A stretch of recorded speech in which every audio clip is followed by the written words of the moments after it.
A teenager with blonde hair was sighing while seated in the back of the hidden leaf. He was so bored that he pictured his classmates' shocked expressions when they saw how he had changed in appearance and style. The once dead last of the academy was sitting there, dressed in a new outfit, and utterly bored. His new appearance was more in keeping with his line of work. Naruto is dressed in long black pants that reach his ankles and a black top. His feet were covered in black boots that concealed panels. He has plated gloves around his hands that are strengthened to deflect swords and other sharp objects when they are swung at him. In order to protect his most important area of his body, he also had some chakra-resistant armor around his chest. His black and green cloak, which he received from a friend, completes his ensemble. They were supposed to receive their team assignments on the day of their graduation. Naruto was exempt from the majority of this process because he was a year behind due to some incidents in the past, so he wasn't supposed to be here. Consequently, despite the fact that no one is aware of his true abilities, Naruto became the first shinobi to somehow circumvent the system. Reaching to his side, Naruto withdrew a stunning silver-handled katana and began meticulously cleaning the blade, which gleamed in the sun's reflection. He saw some of the other children enter shortly after he finished cleaning his sword, and they were all surprised by his new appearance and his seemingly indifferent attitude toward everything. He was particularly interested in Hyuga heiress Hinata, Shikamaru Nara heir, Kiba Inuzuka, Shino Aburame, Sasuke Uchiha, and Choji Akamichi. He was not surprised to hear rumbling in the hallway and then two fighting their way through the classroom because he had noticed that two were still missing from this room. They hurried to Sasuke, where they began to bother him and begged to sit next to him. Sasuke was dressed in his typical Uchiha garb, which included a blue shirt with a clan emblem on the back. Next, he has black hair styled like a duck's head, white shorts, sandals, and tapped legs. A girl with pink hair and green eyes was standing next to him, just staring at him. The other girl, a blonde with purple hair and a long ponytail, was also looking at him lovingly. When a man with brown hair and a cut on his nose entered the room, Naruto simply rolled his eyes and kept cleaning his sword. Before he finally began announcing teams, he began by expressing his pride in each of them and his hope that they would succeed in the field. The Uchiha grunted. Team 7 is Sasuke Uchiha, Sakura Haruno. True love conquers all. She looked a little embarrassed, then grinned smugly about being on this team with her true love. Sakura, please be quiet. Sasuke grunted in frustration as Ino became enraged and they glared daggers at one another. Finally, Naruto Uzumaki, your sensei will be Kakashi Hitaki, Naruto murmured. Naruto sheathed his sword, opened a window, and fell out, frightening some of the students. Great, hey Iruka, you see him, tell him I'll be at home. However, Ino was startled to see him go down the wall before yelling. Baka, how are you even classified as a shinobi? You failed, remember, Naruto said, ignoring her. To further enrage her, Naruto gave her the finger. Hey, don't ignore me, asshole, he said. Ino, please take a seat. Iruka sighed in response to Sakura's hurtful remark. Brr, Iruka-sensei. How can Naruto be on the same team as two awesome people like me and Sasuke, huh? He went on to list the teams that confused the students, saying, to be honest, if you have a problem with this, take it up with the Hokage, as he assigned the teams. Plus, you two should know that unlike you two, Naruto actually has real-world experience. In comparison to them, what level of world experience did Naruto possess? Naruto entered a 3-story house and grinned when he noticed someone in his kitchen. So you finished that job early, have you? A blonde girl with golden eyes, a white full bodysuit that fit her figure, and breasts that were between a C and a D cup stood there. Despite having a blank expression on her face, she exuded a great deal of grace and power. He blushed a little as she approached him and planted a kiss on his cheek, saying, yeah, the job was easy, Naruto-kun. Good to hear. The payment eyes? Naruto nodded his head and took a seat at the table, saying, got it stored away. He began eating the specially prepared ramen she had placed in front of him with a little more grace than most people have witnessed. Aiz quickly finished her meal and took a seat in front of Naruto. Naruto's closest friend and, in his opinion, one of the strongest women he has ever met is Aiz Wallenstein. He first met this woman when he was a young boy, and they have since become frequent travel companions. Furthermore, their encounter was entirely coincidental. Flashback. Naruto was pleased that the old man had finally allowed him to learn some new information about shinobi life. He had explained to him that sealing is an underutilized art form and that sometimes even the best seals are superior to S-class moves. After learning this, he began to perfect his handwriting and make it as neat as he could. Because the Hokage had him as a private seal maker, he was able to begin producing high-quality seals and selling them. At the age of 10, Naruto was superior to most in this lost art, even though he was by no means a master. Hiruzen explained to him that Kushina Uzumaki and Minato Namikaze, the fourth Hokage, were both expert seal users, two individuals he had always admired. He and his students were also seal users, which contributed to their legendary status. Naruto wanted to become a member of that exclusive group, and he now knew exactly how to do it. He came upon an ancient scroll concealed in the rear of the old sealing library that the Hokage occasionally takes him to explore. Nobody knew how it was made, who made it, or what it could do, but it was an unknown seal. It was odd that it was in a location where a child could obtain it, but it also made sense because it came from the Hokage's private collection. Naruto then began examining and dissecting the seal using the various components he could identify. Naruto made sure he had a copy of the teleportation seal in case he needed to return quickly because, for the most part, it was designed to transport someone to a distant location, but it also works both ways. He worked on the seal for a while and made a backup version to keep with him. When he activated the seal, he was shocked by what transpired next. He soon found himself standing in the middle of a forest in an unidentified area as bright lights blared. What the hell? He looked around, saw smoke, and assumed it was a nearby town, so he quickly started to go in that direction. He observed the distinctions between this location and the elemental nations while he was there. For starters, he surmised that people were discussing monsters, demons, devils, adventurers, and even demi-humans, animal-human hybrids. Locating a stall, he inquired. The woman glanced at the small child and grinned, saying, "Excuse me, ma'am." "Hello there, dear, what can I do for you?" Naruto asked, perplexed by the woman's kindness.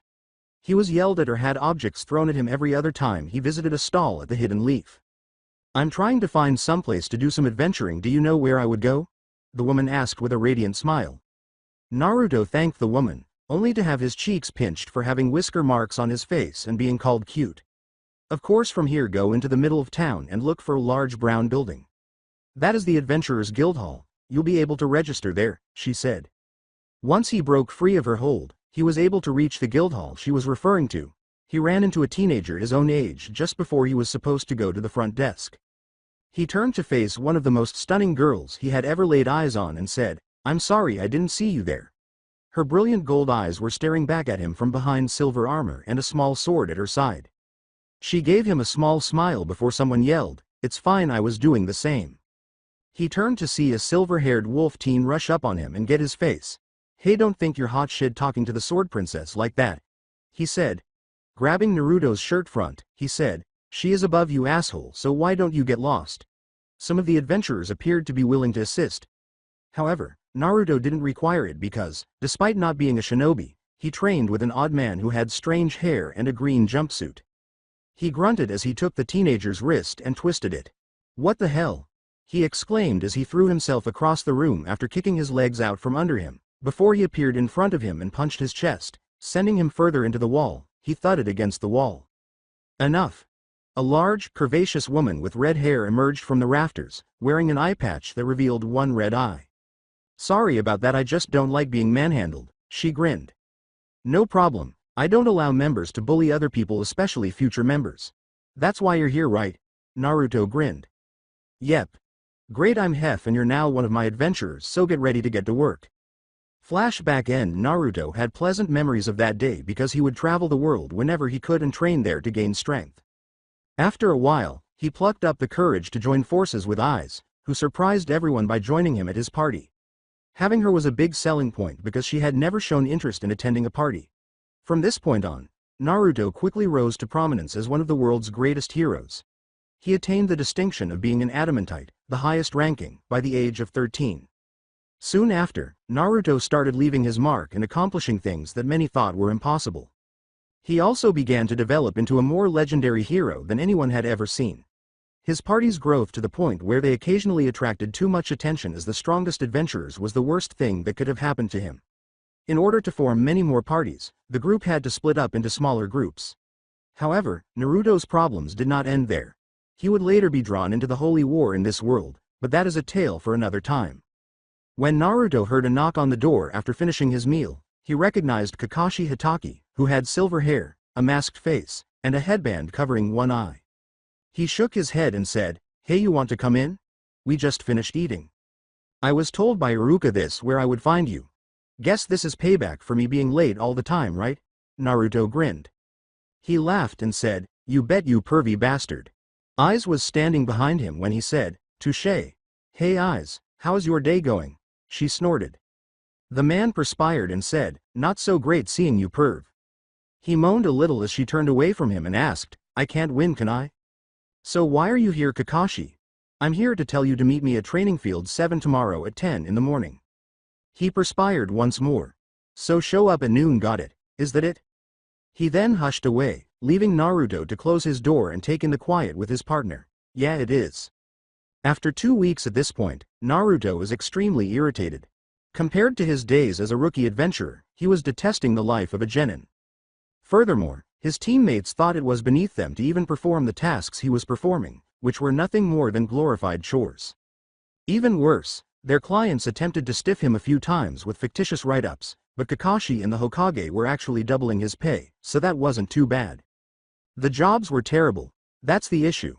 The worst things he did as a rookie were assist in the recovery of a few missing persons, eliminate small groups of monsters or demons that were attacking neighboring towns, and occasionally assist stores by serving as bodyguards. He sincerely wanted to return to the other world because this was not even that. Not to mention the team itself, Sasuke was a worthless, conceited jerk who believed he should be compensated for sharing the same air and was entitled to everything. Sakura's declaration of his glory and majesty, as if he were the greatest Uchiha ever, made it even worse for Naruto, who could count on one hand at least the greatest Uchiha in history. The founder, Madara Uchiha, his brother, Izuna Uchiha, who was nearly his equal. Makoto Uchiha, the best woman the clan had ever seen. Obito Uchiha, Kakashi's former teammate, and Itachi Uchiha. At first, he felt sorry for Sasuke because, after his brother destroyed the majority of the clan, he was left alone, with the exception of his mother, who was still recovering from the majority of her basic motor skills in the hospital. Hiruzen had only trusted Anbu to guard her room while she was in the hospital out of fear that someone would try something, but even they weren't needed because she had killed a few people who attempted to exploit the situation. Naruto's sympathy eventually gave way to resentment as he disparaged his mother, saying that she was so weak in comparison to real Uchihas that he was on the verge of breaking his neck. He would be damned if she stayed to hear this from him because that asshole did not deserve such a wonderful woman. They started missions after the test was over and they passed because he swallowed his pride and fed his tethered teammates. Which has resulted in their current situation of receiving a mission from the Hokage and Iruka. Today we have taking out the garbage of the village, escorting some clan members to a nearby town, or capturing Tora again. Naruto sighed. That damn cat is at my house, just tell someone to go and get it there. Unless another cat is nearby, in that case leave it alone and it will go home on its own. Knowing the mission was finished, Hiruzen set it aside and said, "Understood." What? Given that Naruto had a cat at home that his friends had petted and cared for, this was actually quite common. It turned out that Tora, being a female, found a partner, and they now spend the majority of their time together. He heard the poor female cat humping a lot at night, and he knew that she was about to give birth to kittens. Naruto coughed to get the Hokage's attention. "Now then. Please tell me that there is something that at least requires us to do something that actually needs shinobi skills. Not something that a garbage man or someone with basic motor skills could complete." Hiruzen murmured. The Chunin froze in place as Naruto glared at him, saying, "Naruto, you can't talk to the Hokage like that. Dear Hokage, I left a condom in the middle of the park. Please send a shinobi to find it and dispose of it."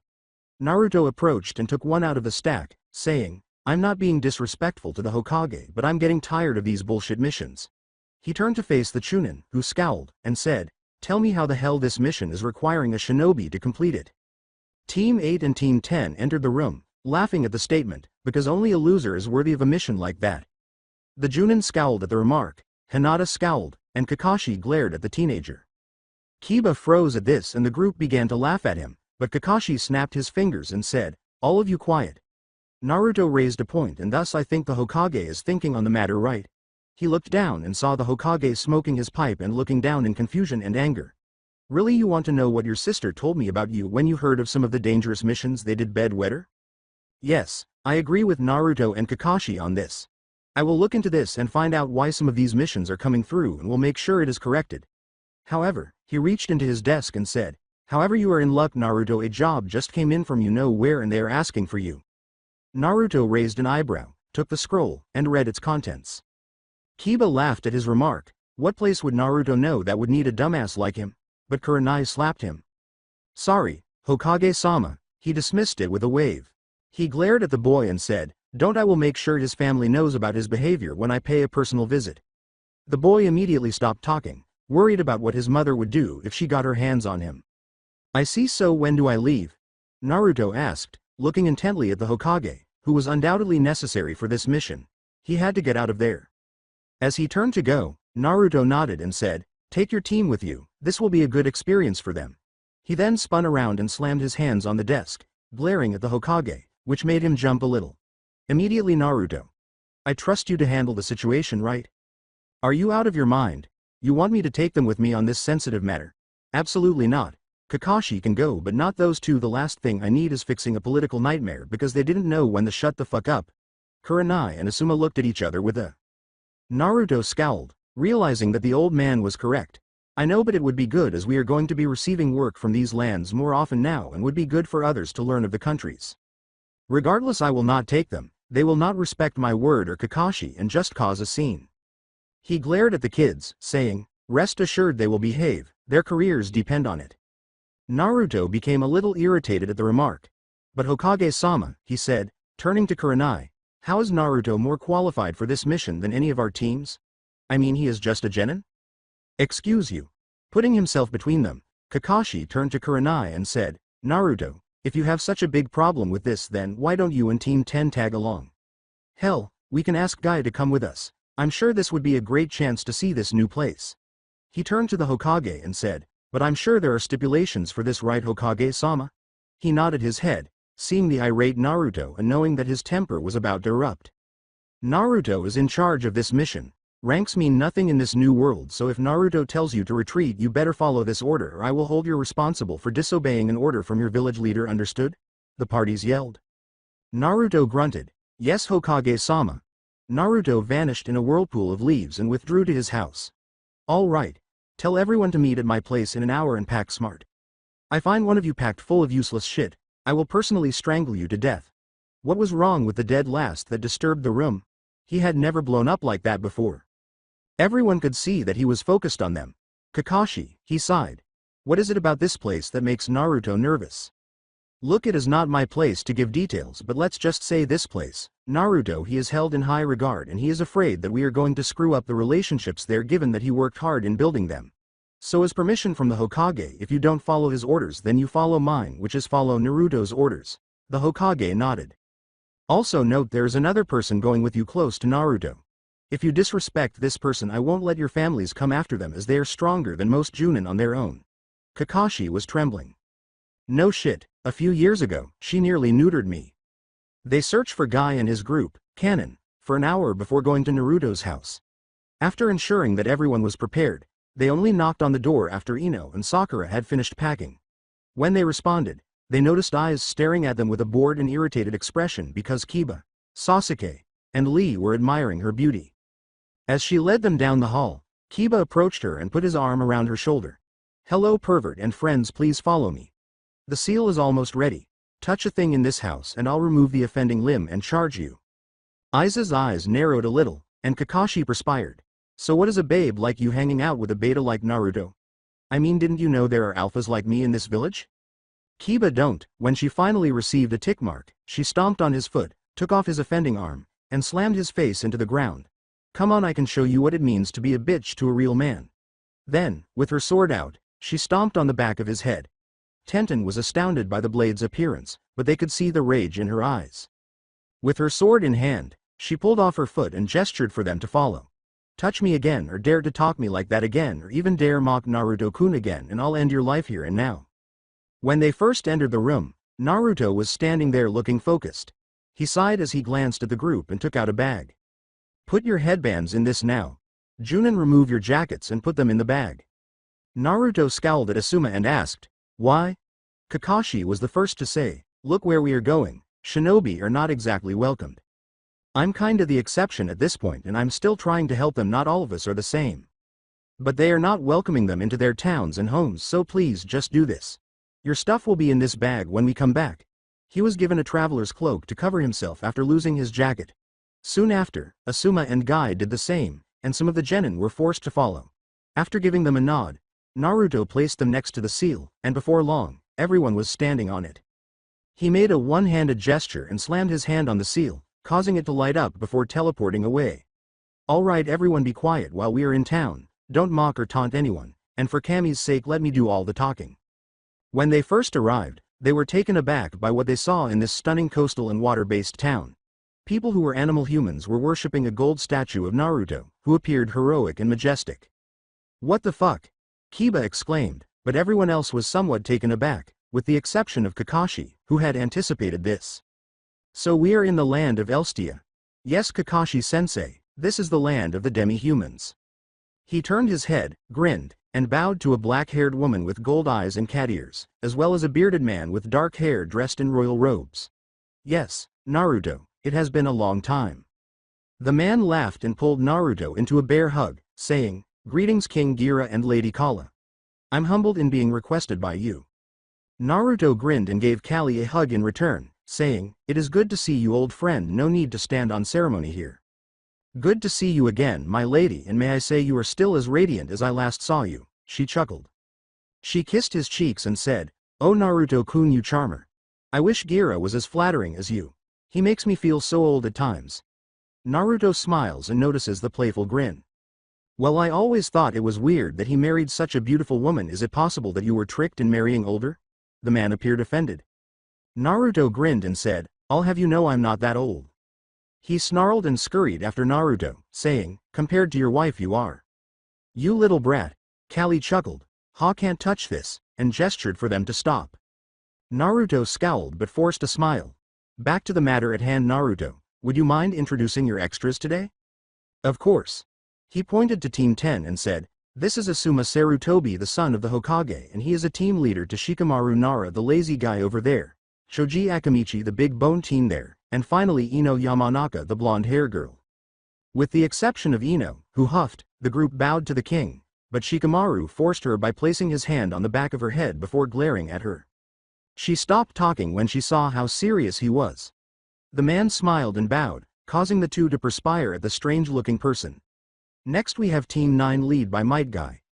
The three bowed, with Neji snorting at them, causing Gira to growl a little. Next we have Team 8 Kurenai Yuhi as the team leader alongside of Kiba Inuzuka and his master Akamaru, Gira said. This is his team of Tenten Hirohishi, Rock Lee, and Neji Hyuga. "Hey!" Kiba's teacher slapped him. The two bowed, and he glared at his own team at the end. Hinata Hyuga, the heiress to the Hyuga clan, and finally Shino Aburame. "This is my team, Sasuke Uchiha and Sakura Haruno along with Kakashi Hitaki." "Ah yes, Kakashi, I heard both good and bad things about you from Naruto. Please note that any perverted actions in this city to the women is punishable by castration." Kali smiled at him and began to blush. She laughed and Naruto perspired, but he sighed when he felt someone on his back. "Understood, my lady," she said. A girl with black hair, pale skin, gold eyes, and cat ears said, "Hello Naruto-kun." She has two swords behind her and is dressed in a black and white top and bottoms. Her figure was developing for someone who was around 17 and still growing up, with a perfectly shaped ass and large breasts for her slim frame. "Hello Blake, it's been a while?" Sakura pointed a finger at Blake and said, "Slut?" Naruto froze in terror and began to perspire when he noticed the rage in Gira's eyes and the rage in Blake's. "Why else would you dress like that if you were not a slut?" he asked.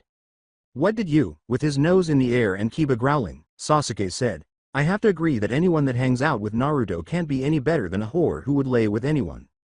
She still make a good bitch. Of course you think a whore be good, Kiba, I mean you would catch STDs from her for sure." "What the fuck are you thinking?" Naruto finally freed Blake, who was stunned by the obvious disregard inflicted upon her. "Whore is she?" Gira exuded a strong aura, and his wife was completely untamed. Kali was about to jump at them, and everyone around them was staring at the group, saying, "How dare you disrespect my daughter, you little bastards." Instead, with a sigh, Naruto turned to face Gira and said, "Look, I'll have them out of the city. Please calm down." The man snarled, "I just knew this was going to happen, damn you Gigi." "Naruto, are you?" Blake glanced at him and nodded her head before whispering something to her parents, who grunted, "No, I'm not defending them, but at the same time they die by your law's standards, then I'm going to get shit for it back home." He growled and flared his animal-like aura, saying, Naruto, you and I's meet us at the castle. The rest of you. Get the hell out of my city, you are all forbidden from returning unless I say otherwise. Be lucky Naruto saved your lives or I would personally make your families pay for it. Gira left, and Naruto sighed, relieved to avoid at least a possible altercation, but he growled when he saw Sasuke about to speak. He nodded his head and led them all out of the city while Naruto sighed and felt eyes hold his hand. One word, say one more fucking word and I'll remove your guts here and now consequences be damned. Kakashi, take them out of the city right fucking now, he said. He noticed that she was grinning at him. It will be okay. Naruto scowled. I hope you are right. On the town's periphery, the genin and the junin were waiting. Many of the demi-humans who saw them sneered or glared, making the majority of them uneasy. Some of them felt justified in their statements or simply didn't care that things were tense. Conversely, Kakashi. He glared more intensely, making Sakura almost pass out, while Sasuke glared back. Sasuke, Sakura, I don't care what you think of Naruto, I don't honestly care how great you two believe you are, but if you step out of line again, I will drop you both. We'll see what the council has to say about that. When he turned to see Naruto approaching the group, Kakashi snorted, go ahead, I don't report to them, I report to the Hokage, and he will have choice words after this is all over. He could tell that Naruto was not at all happy because of the tension in his shoulders. Our job starts now, and I made some deals. Sasuke looked at Naruto. You say one fucking word, I swear to God I will rip out your heart and make your fangirl eat it. Yay, snorted Sasuke, who was now on the ground, clutching his broken nose to stop the blood. Naruto stomped on his chest while holding a sword with a straight blade at his throat. Fucking, try me. Naruto glanced at everyone else, that goes for the rest of you. It took a lot. I mean a lot to get the country not to blacklist you. The king is furious, and so is the queen, and due to my close relationship with them and their daughter, I managed to smooth things over. He raised his eyebrows, however, that does not mean you fucking up is not going to be a problem. They've agreed to give other shinobi and kunoichi a chance but are going to be watching you more closely. After you fuck up again, they will boot your assess out of the village and make sure you never come back. The group just stared in disbelief as Naruto removed his foot from Sasuke's chest and left the city. Aiz simply followed his lead because she knew this would happen, and the group soon followed. Kakashi approached him and inquired, so, what is the job? Simply put, Naruto looked at him with an icy expression, we are to head deep into the forest nearby. There is a cave that is currently housing goblins. Their numbers are massive, and the king is worried about what this might mean. So, our job is to go in there, wipe them out, and find out how they seem to grow at such a massive rate they can hit entire caravans and walk away with almost no losses. I see. Kakashi looked at the group and replied, goblins are small green creatures that usually are distinct to the point that you will see them coming in the opening. However, they are known for being crafty and more brutal than most races. They are known for living in large groups and specializing in different forms of fighting and creating elaborate traps in caves and other deep underground systems. At the same time, most goblins are led by someone powerful or controlled by someone of great strength. Meaning we have to approach the main hold with great caution. Kakashi, he said, turning to face Guy, who had a severe expression. What is the protocol in dealing with them? He asked. The teenager sighed as he turned to face Naruto and felt his gaze. Simple. Stay close. Don't hesitate to go for the kill blows, be quick and precise. Don't fire off dangerous jutsus in tight quarters and rely on each other to deal with multiple enemies at once. Finally, don't hesitate or turn your backs to them. They take advantage of naive idiots all the time, and women are considered either a delicacy or perfect breeding material for them. Kurenai paled and said, wait, you mean they? Yes, they capture women from towns and villages and rape them to breed more of their own. Goblins, as far as I know, do not have female counterparts, thus leaving them having to breed with other races. Kurenai could only wrinkle her nose at the idea of slimy creatures daring to descend to this level. Disgusting filth. Naruto scowled at her and objected to the glare she was giving him, saying, not their fault. They're doing this for survival. So, you approve of such disgusting behavior?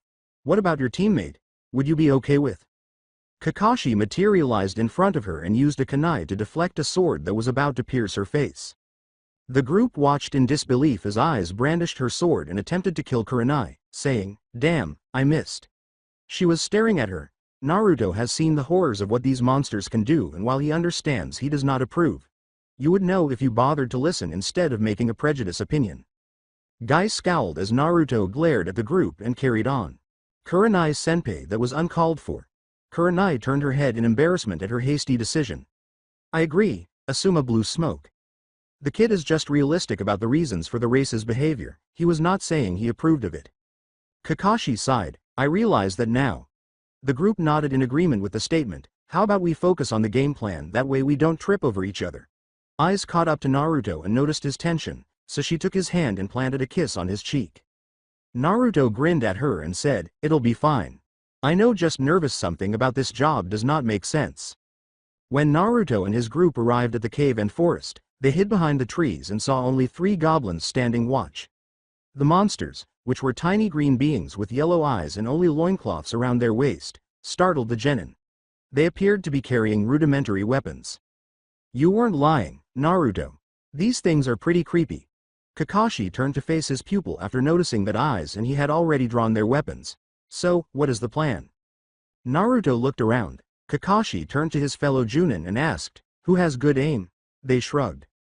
We all do, but my student Tenten, Guy said, indicating the girl in a pink top, black pants, and slippers with 2 buns in her hair. Naruto observed that, in contrast to the other girls, aside from Hinata, she was not a fangirl and appeared to be focusing more on her career than her appearance. She is a crack shot and never misses her target. The girl smiled and asked, you up for killing some goblins? But he could tell she was anxious. Naruto nodded and said, never killed anyone, but I will help where I can. Listen, the plan is simple. You are going to hit the goblin that is on the far right while we take out the one in the center and the one on the left. She gave a nod. Aim for his head and make sure the hit is hard enough to go through his skull. Otherwise, he might alert the other goblins in the cave to our presence, and this will get a lot more difficult. Tenten drew a kunai and regarded the goblin who was straying from the group, saying, got it. She observed him gradually approaching the point where Naruto and Eyes were already in position with their weapons drawn and the other 2 were unable to see him. She inhaled deeply, threw as hard as she could, and watched it fly into the goblin's skull. The goblin in question turned to see what it was after hearing something approaching. Unfortunately for him, the world turned black as he saw a metal object pass through his forehead between his eyes. Eyes materialized behind the goblin on the left before the other goblins could investigate what had caused the thud. The goblin fell to the ground lifeless after she slashed her sword through his head. When the other person saw this, he was about to speak when a sword ripped across his neck, causing it to hang off before falling. The other goblin fell with a thud as the blood poured out of his body. When Naruto realized that these 3 were dead, he nodded to Eyes and they wiped the blood from their blades. The group swiftly approached Naruto and Eyes, each of whom had a different response to the horrific scene. All right, outside cleared. The Junin was aware of Naruto's past here and knew that this would be a part of the job. However, the coldness of his kill made them think of Itachi, who made everyone except Kakashi gag at the idea. In addition to being a monster, Itachi was one of the most skilled shinobi they had ever seen and, to be honest, he had the potential to be Hokage if he had so desired.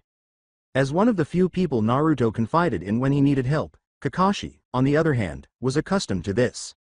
When he killed his first person and made his first few kills, he was there for him because killing monsters was a completely different experience. From this point on, he reassured the teenager that his feelings of horror and disgust were normal, but that you should be concerned when you stop feeling or just kill for fun. Naruto understood that he simply needed to adjust to it for the time being, but it took some time to fully understand the message. Kakashi quickly became his therapist for these issues and the person he turned to in difficult times, particularly after he had been gone for a long time. Kakashi also told him what had happened during the Holy War. The child who enjoyed adventures and was prepared to get his hands dirty in order to save innocent people had vanished, leaving behind a tough soldier who was determined to overcome all obstacles in order to defend the things that were most important to him. Different genin responded differently to the scene, with Team 9 showing no emotion. Lee learned from his sensei that he had to comprehend the true cruelty of the shinobi life, even though he never wanted him to lose his innocence of the world. Before making his first kill, he had the option to leave, but he declined because he knew he could accomplish great things. Tenten was indifferent and amazed that someone so young could accomplish such a heinous act in such a short amount of time. The peasant wasn't worthy of Neji's attention, so he didn't care. Since he was born to be better than some scumbag commoner, he ought to be in charge of this mission rather than him. The majority of Team 10 was taken aback, but Shikamaru and Shoji managed better than most because their parents didn't sugarcoat what their lives would entail. More specifically, rather than focusing on the glory that comes with being a shinobi, their fathers described the brutality of the job and what it entails. Both recognized and respected Naruto's ability to be this way. In class, he was a goofball, but now he was a strong fighter who truly deserved their respect. Conversely, Ino was considering, as the villagers claimed, Naruto is a monster. It's unbelievable what he did. Ultimately delusional. Shino and Hinata from Team 8 are more suited to this idea because, despite the fact that the blood is frightening, they knew it was coming. Especially since they wouldn't be sent into the field blind by their parents. When Hinata's father heard that she was interested in medicine, he believed it was time for the Hyuga to grow and perhaps enter the medical field, especially since he never wanted to lose Hinata. But when she found out about the mission and that Naruto was in charge, he advised her to strengthen her resolve, be prepared for anything, and do things she never would have thought she would need to do in order to survive. Kiba was frightened, but he believes, if an Omega like Naruto can do this, then so can I. Akamaru, who was standing next to him, could only rub his nose because he felt his partner had urinated after seeing all the blood. The poor dog could have done better, so it was unfortunate that he ended up with such a pitiful companion. But Team 7 the village is correct, he is a terrible creature. He brainwashed people into believing he was a good man, which is unbelievable. Then those sluts he hangs around are only there to deceive me into parting with Sasuke-kun. Sakura was appalled by what had happened, and her knees were trembling. That bastard had the audacity to use the strength that is reserved for Uchiha after he had the audacity to humiliate me. He is not entitled. Maybe those bitches will understand that serving the Uchiha clan is their true calling after I show him where he belongs. Naruto observed the group. All right. Listen up, this where following order and not straying from the group matters the most. First, Kakashi and I will take the lead. As the senior Junin and second in command, it is best to have him by my side in case something happens, and he has some of the best hand-to-hand and weapon combat of the group. No offense, Guy, Asuma. The two men waved it away. Next, Kurenai, you are to pick up in the center. This way, you can cast illusions and have some cover. Make sure you cast them to put them to sleep, as this will give us the best chance to wipe out a large group without much effort and not bringing a swarm down on us. Kurenai scowled but nodded, refusing to follow orders from someone younger and lower in her position. There was no point in arguing, though, because the Junin knew the Hokage had appointed him to lead for a reason. Naruto sighed as he looked at the genin. Follow in and protect Kurenai, she is vital for this plan to work, and at the same time, have only Kunai and Taijutsu on your minds. We can't afford powerful jutsus in this cave. Tenten slapped Naruto after he glared at Kiba, saying, afraid we'll show you up. He means idiot close quarters like this. You could bring the cave down on everyone or injure the group due to how dangerous some of them are. Exactly, Naruto replied with a nod. So for now on, use only weapons and taijutsu. If you are using hand-to-hand, please aim for the kill shot, as this will promise our safety. With the exception of the four jerks who wanted to ignore him, Shikamaru and the others concurred. Simply put, Neji would not listen to a commoner or someone who is his junior and shouldn't be talking as though he was better than him. Naruto glanced at Asuma and Guy. You two, I want to cover the group on both sides and checking corners. If there are hidden passageways that we miss, I want to know, as this might use them for performing a pincer attack. Got. Yash? Naruto-san, I shall make sure my flames of youth snuff out these horrible creatures. Naruto broke out in laughter. All right. Let's get moving. Eyes cover the rear in case someone falls behind. He turned back to the cave and said, good to know. Right. The group then descended into the caverns.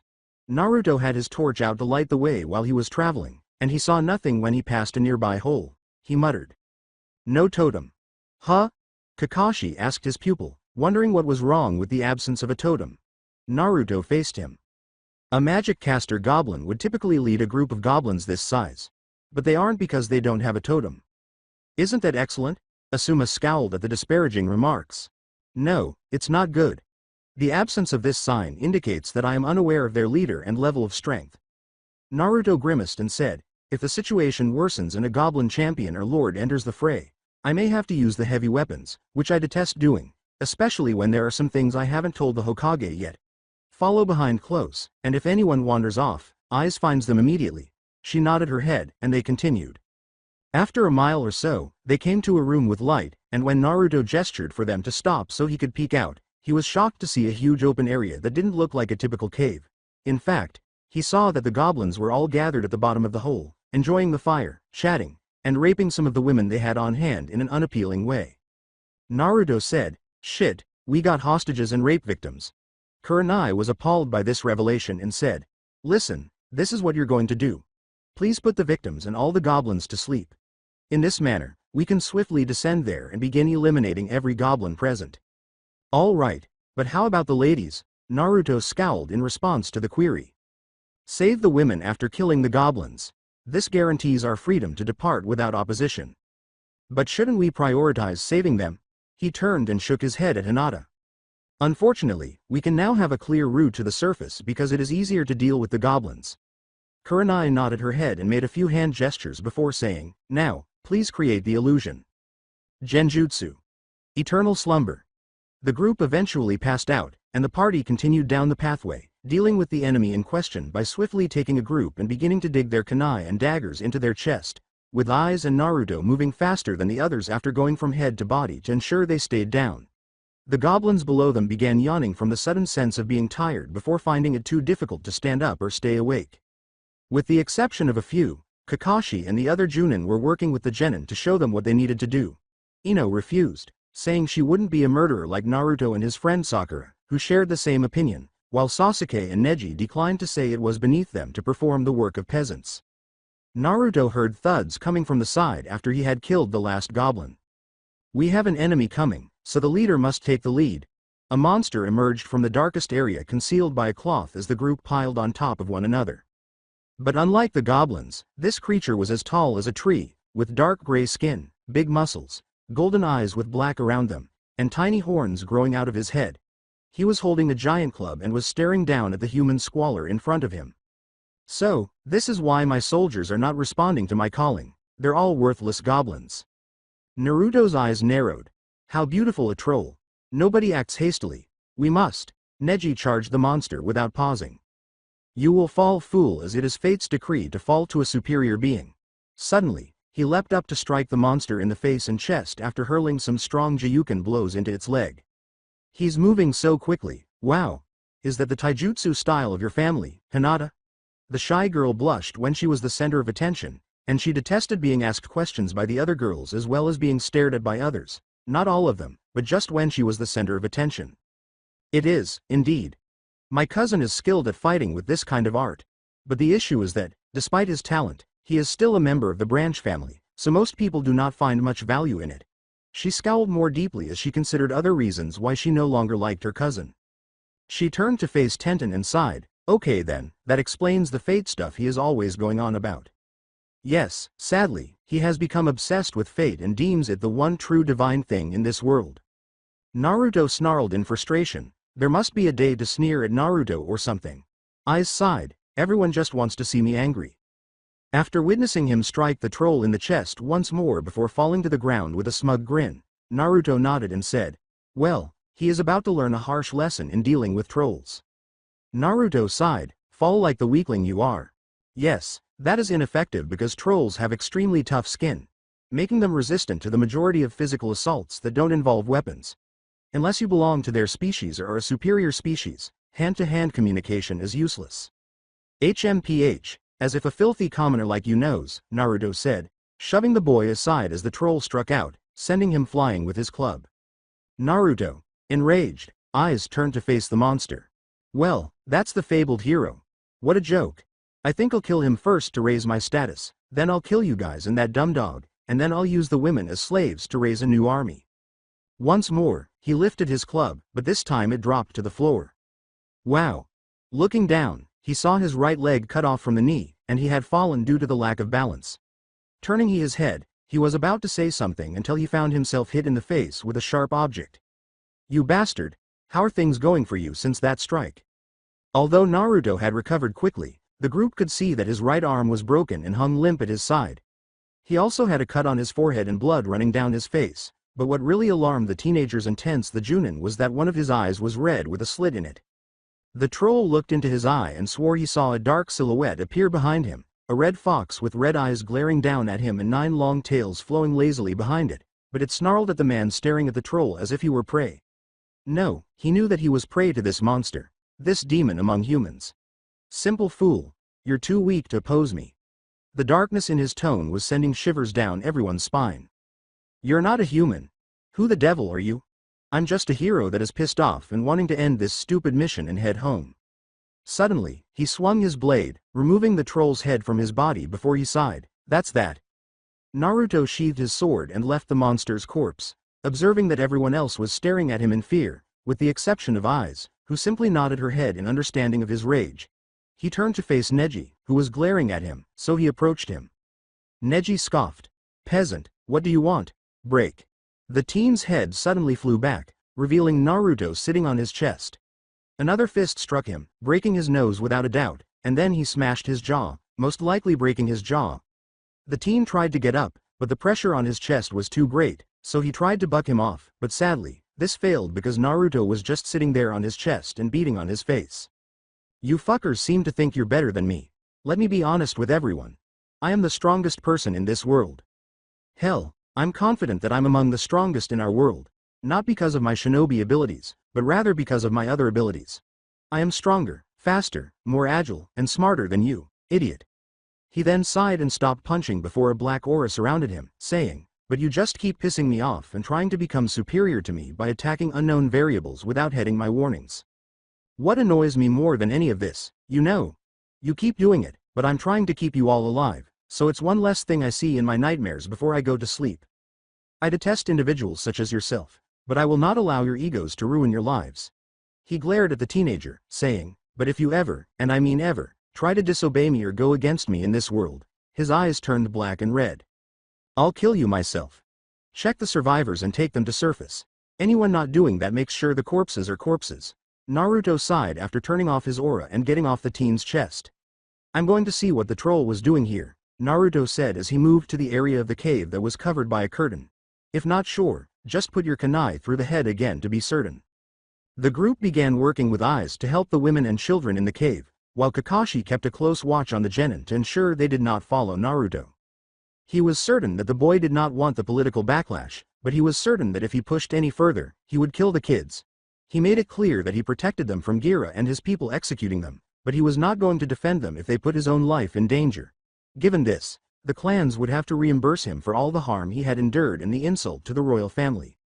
"Kakashi, I'm sorry about Neji. I have tried to cure him of his unhip attitude, but sadly, that has not been possible," he said, turning to face Guy. "I've noticed, but I wouldn't worry about it too much. Stuff like this happens more often than not with Naruto here." After nodding, Kakashi grabbed Sasuke by the back of his shirt and threw him back to the group, saying, "I'm curious, my rival, does you know a lot about this world? Those goblins still need stabbing, get to work." "I'm Ayuch." He glared at the teenager, who snorted and went to work, saying, "Finish that sentence, and I promised I'll remind you what happened the last time you claimed that." He didn't want to be buried up to his neck in the dirt once more. "But to answer your question, Guy, I can say that Naruto has taught me a lot about this world. To be honest, I was among the few who were aware of its existence prior to coming here." "Then, could you respond to a question regarding the town we visited some time ago?" "Yes, what is it?" Guy inhaled deeply and inquired. "What's going on with the golden statue?" Kakashi laughed and rubbed the back of his head. "That?"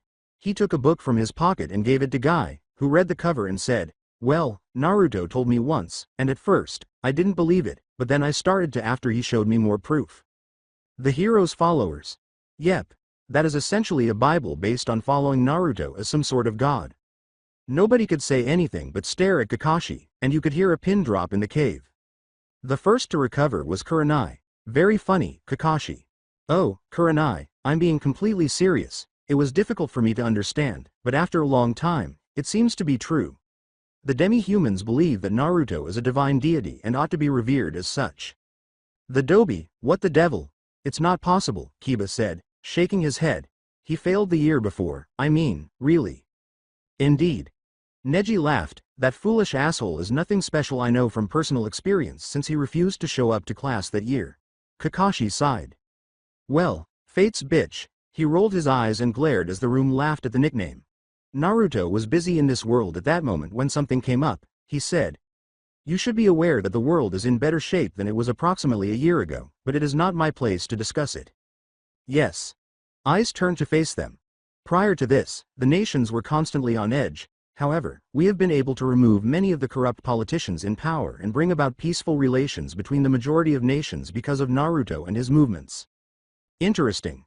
The group jumped when they heard Sakura scream and realized that one of the goblins had attacked her. It had pretended to be dead, and when Sakura kicked him, he jumped up and began attacking her, severely cutting her. However, Eyes swiftly decapitated the monster, causing it to topple over, but the blood from the creature's body gushed out, covering Sakura's head to toe in blood, and she continued to scream. The fuck is screaming, who? It's Sakura Naruto-kun. Fucking figured. Even the dead have ears, so tell her to stop talking. After receiving a blood dose, Sakura leapt to her feet and yelled. You fucking son of a whore, shut up. When Sakura received no response, she thought she had finally silenced the Dobi and grinned smugly, demonstrating to him that he was. When a sword gleamed next to her head, indicating that she had cut her cheek, the train of thought came to a halt. You ever disrespect Naruto's mother again and I personally will remove your head from your shoulders. She turned to face Eyes, but instead of her usual expression of blankness, she was furious. Her body was covered in a golden light, causing the ground to crack beneath her, and her eyes were glowing gold with what appeared to be a fire emanating from her right eye. However, before anything more could happen, Naruto yelled. Fuck! Take everyone out, Eyes. I don't need distractions right now because I have a new issue to deal with. Right. She grabbed the girl and gestured to the genin and junin, saying, follow me and stick close, we have to get out of here now. Kakashi and the others nodded, grabbed the genin, and began running quickly. Shadow clones of the junin and Eyes picked up the women. What on earth is happening? Simple something is coming, and Naruto needs us out of the way so he can do his job. Kakashi's eyes grew wide. You don't mean those things summoned? Kakashi gulped. Yes, they did from what I can sense. What on earth are you guys discussing? He turned to face Asuma and muttered. A demon. Those monsters summoned a demon to this world. You mean a demon like the Biju? Kakashi shook his head as he noticed that the aura in the cave was growing stronger and causing him to move more quickly. No, these things are actual demons, but the Biju are made of chakra, so they are like a physical representation of pure energy. The kind that rapes, pillages, eats people, and enslaves lower races. The Hokage and I were informed about some of these demons by Naruto and his friends, and I must say that we are fortunate that they were unable to enter our world. None of the Biju or enemy shinobi could be worse than those things. If Naruto has to defeat them, how awful can they be? Shikamaru was attempting to assess the situation and learn as much as he could about Kakashi. Based on what he could learn, he is correct about these demons because he felt a sinister presence in the cave, though he was unsure of its identity. Before everyone left the cave, Naruto was occupied exploring the troll's chamber. He saw that it had a ragged flag above a throne that appeared to be constructed from the corpses of its victims. He is a holy war survivor, then. That crest alone indicates to me that he is a follower of Higmek. Monsters valued crests because they represented their gods and the people they worshipped or revered. This particular crest was the god of all orcs, trolls, and goblins, and as such, he was associated with chaos and bloodlust. Naruto realized that he had noticed a transmutation circle with a pentagram on the floor. You were attempting to call your master into this world, I see. However, it's unclear which gods are prohibited from entering the world of mortals. Then, who were you attempting to call? Given that humans bleed red and trolls bleed black, Naruto examined the circle more closely and discovered that it was composed of human blood, indicating that the monster was using people in this ritual. Naruto falls back on his ass and clutches his broken arm in agony after hearing a scream before he can take a closer look. Who the fuck is screaming? Damn it! It was Sakura Naruto-kun. He snarled, making a mental note to never hire these idiots again because it would be too much trouble. Tell her to shut up, fucking figured. The dead have ears, too. He got up and started to examine the circle more closely, but he heard Sakura yell something at him. He didn't pay much attention, but he saw that the ring itself was strange. It was glowing, which meant it was prepared to bring something into the world. How I didn't give it any blood, and I know that, he said, and then he realized that the goblins were there. They may not be as valuable as humans, but they still make up a significant portion, so it's possible that the goblin that was still alive and the blood on the ground indicate that the circle was effective, or that Sakura was severely sliced and absorbed into the ground. Get everyone out of here, fuck Eyes. If they're all here, I can't do this, but I'll manage. As he turned back to the circle, he sensed their presence moving away from him and saw a woman with dark skin, red eyes, short red hair, and a white bird perched on her shoulder. Well, if it's not the fabled hero from the underworld that I've heard so much about, you appear more worn out. Naruto moaned, he grimaced, so, who are you? A demon, go figure. Guess that troll knew how to do some things right. She grinned. My name is not important, but you should know that I'm going to be the demon that killed the legendary hero. Naruto nodded his head. I doubt it, Naruto sighed. The woman shook her shoulders, so I guess that you're some lower-ranked demon that was summoned here by the troll as it couldn't summon who it wanted originally.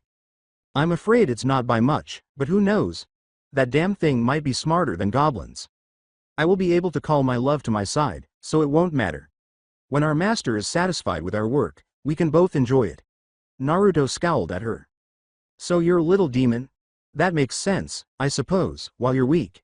She scowled at the teenager. I can tell you're going to be a pain in the ass for sure. A man on the verge of death speaking boldly. With your death, my master. Naruto sighed and used his left arm to rub the back of his head. Dude, I hate to do this, but I can't afford to mess around with my arm like this. I suppose you get to enjoy the VIP experience and witness the final event of your life. The demon became aware that something was going on when Naruto began to glow brightly while he was standing there. Whatever it was, she didn't like it because it made her think of those damn priests who had long since sealed her kind away. Go. My loyal pets. Dark creatures that resembled cats emerged from the shadows and charged at Naruto, only to be destroyed when they got close. Soon, Naruto was so radiant that the demon was blinded by the light that filled the entire cave. She was startled to see what was in front of her as the light faded. The former teenager had vanished, replaced by a man in lightweight white armor with 12 white wings of purity emerging from his back and the armor plating covering his right arm for protection. His eyes were now a serene blue but brimming with strength, and there was a halo above his head. No, you can't be a seraph, they wouldn't dare to. Naruto snapped his finger to create a light-handled sword. Enter this world. You're right about that, but you see, I'm not a seraph. I'm a human that can take the form of a seraph. So, I guess you can say I'm them without all the pesky restrictions. Now then, shall we dance? The demon snarled as she unleashed more of her minions, all of which perished when they got to him. For a minor demon, I was expecting more, but if this is all you can do, throwing minions at me, then I guess it was pointless in me doing this. However, I hate wasting time and thus have to end this, for your sinful nature is sickening to me. Naruto scowled as he approached her, slashing off her arm with his sword. She fled to the opposite side of the cave, screaming in agony. Need a hand? She asked with a smile. She glanced at the bird on her shoulder, which instantly enveloped her in a green aura, and said, not from the likes of you. Her arm regrew as a result, and the one on the ground became larva. She grinned and her nails were glowing red as she said, disgusting, you demons are bastardizing the purity of that animal. Fuck you, you self-righteous angel. Crashing jail. Naruto sprinted for the doorway as a black cloud soon descended upon her. I have a chance to kill some humans and gain strength if I can escape this cave. And then, she was startled to encounter a barrier of some sort. She gulped as she hit it and realized it was a holy barrier. Naruto was standing there unharmed by the attack, but he quickly formed holy spears behind him and sent his sword flying. Now then, shall we end this farce? She scowled. No matter what, she knew she was in trouble. She accepted this and continued to taunt him while she waited for the attack.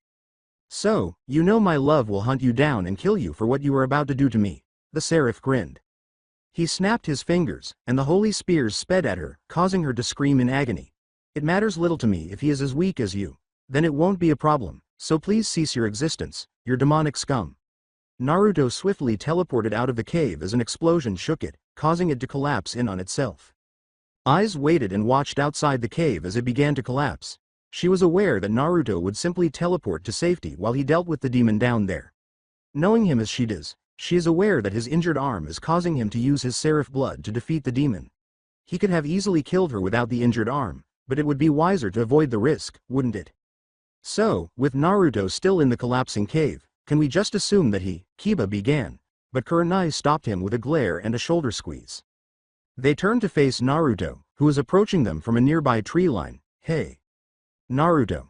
Naruto turned to face Aiz and said, I'm glad you're safe. He grinned, drew her close, and gave her a gentle kiss. She blushed and looked away, saying, I'll always come back to you, my love. After all, we made a promise, remember? Kakashi grinned and gazed up at the sky as he observed the scene, murmuring. He envisioned a smiling red-haired woman behind Naruto and a blonde man standing there, both of them grinning, watching on. Sensei, I assure you that your son is doing well now. He has so many wonderful things and has accomplished so much in a short time. I know you too would be happier to be here with him, and you too would have loved her. He started crying as a result. He was an older brother full of pride. Especially to a man who, despite never wanting it, fulfilled his dream of owning his own harem. He was so envious at the moment, damn it. Naruto was examining every woman they had been able to extract from the cave as they made their way back to the city. She turned to eyes and verified. There is a total of at least 20 women here. Most are victims of horrible sessions of rape and brutality. However, the child, referring to a young girl with cherry blonde hair with dark green eyes, she seems to be without a mark on her minus the occasional scratch and violent strike. Most likely due to her resisting or trying to flee from the goblins. With a sigh, Naruto figures. Okay, well, let's get them back to town and we'll have them taken the shrines. The women who had been rescued from the cave were attempting to remain as near to Naruto as they could, while the shinobi watched him command the situation in the background. Sasuke was glaring at him, detesting the fact that Naruto appeared to possess some of the power he desired. Kiba detested being an alpha male because, in his opinion, he should only have been an omega while he had all the bitches. The fact that Naruto was the one treating their Sasuke badly irritated Sakura and Ino so much.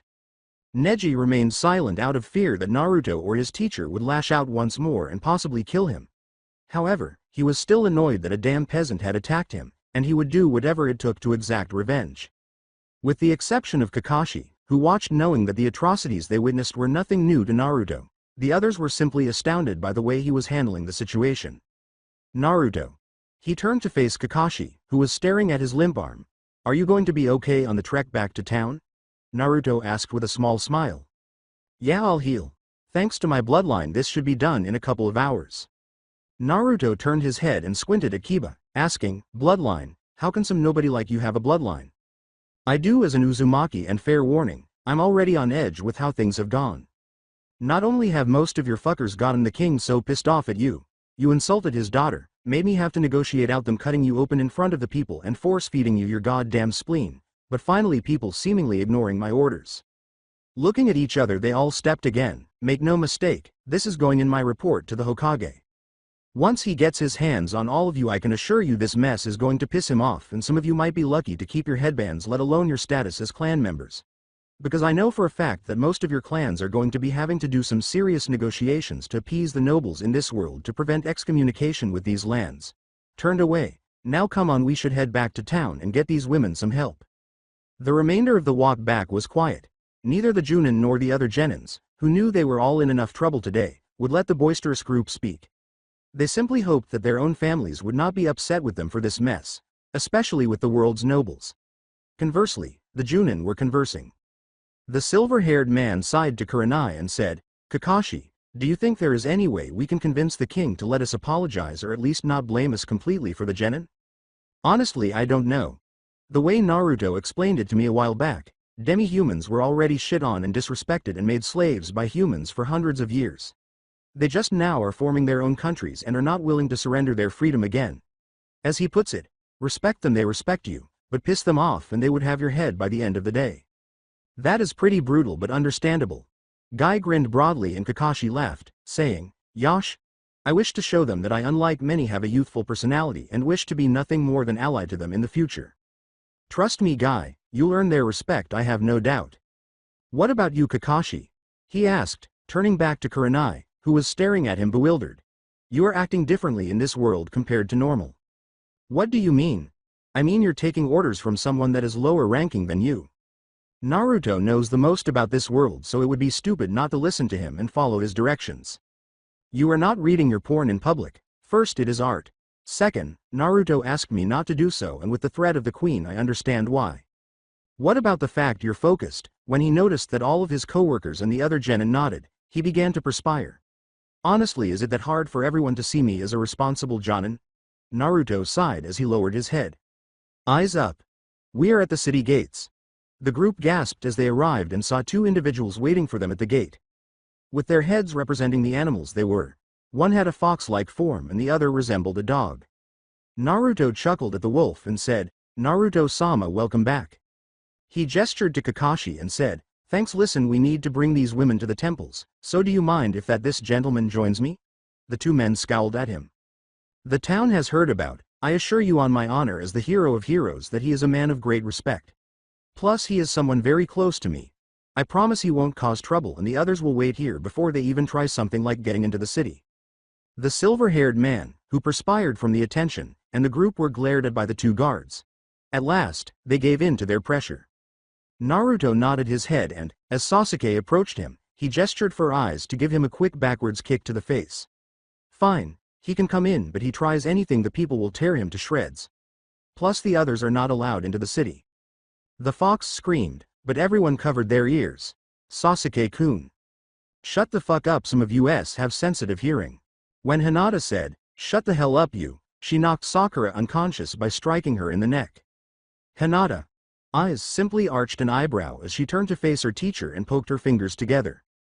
Surprising but expected. We'll be off, everyone please behave and we might be able to sleep here for the night.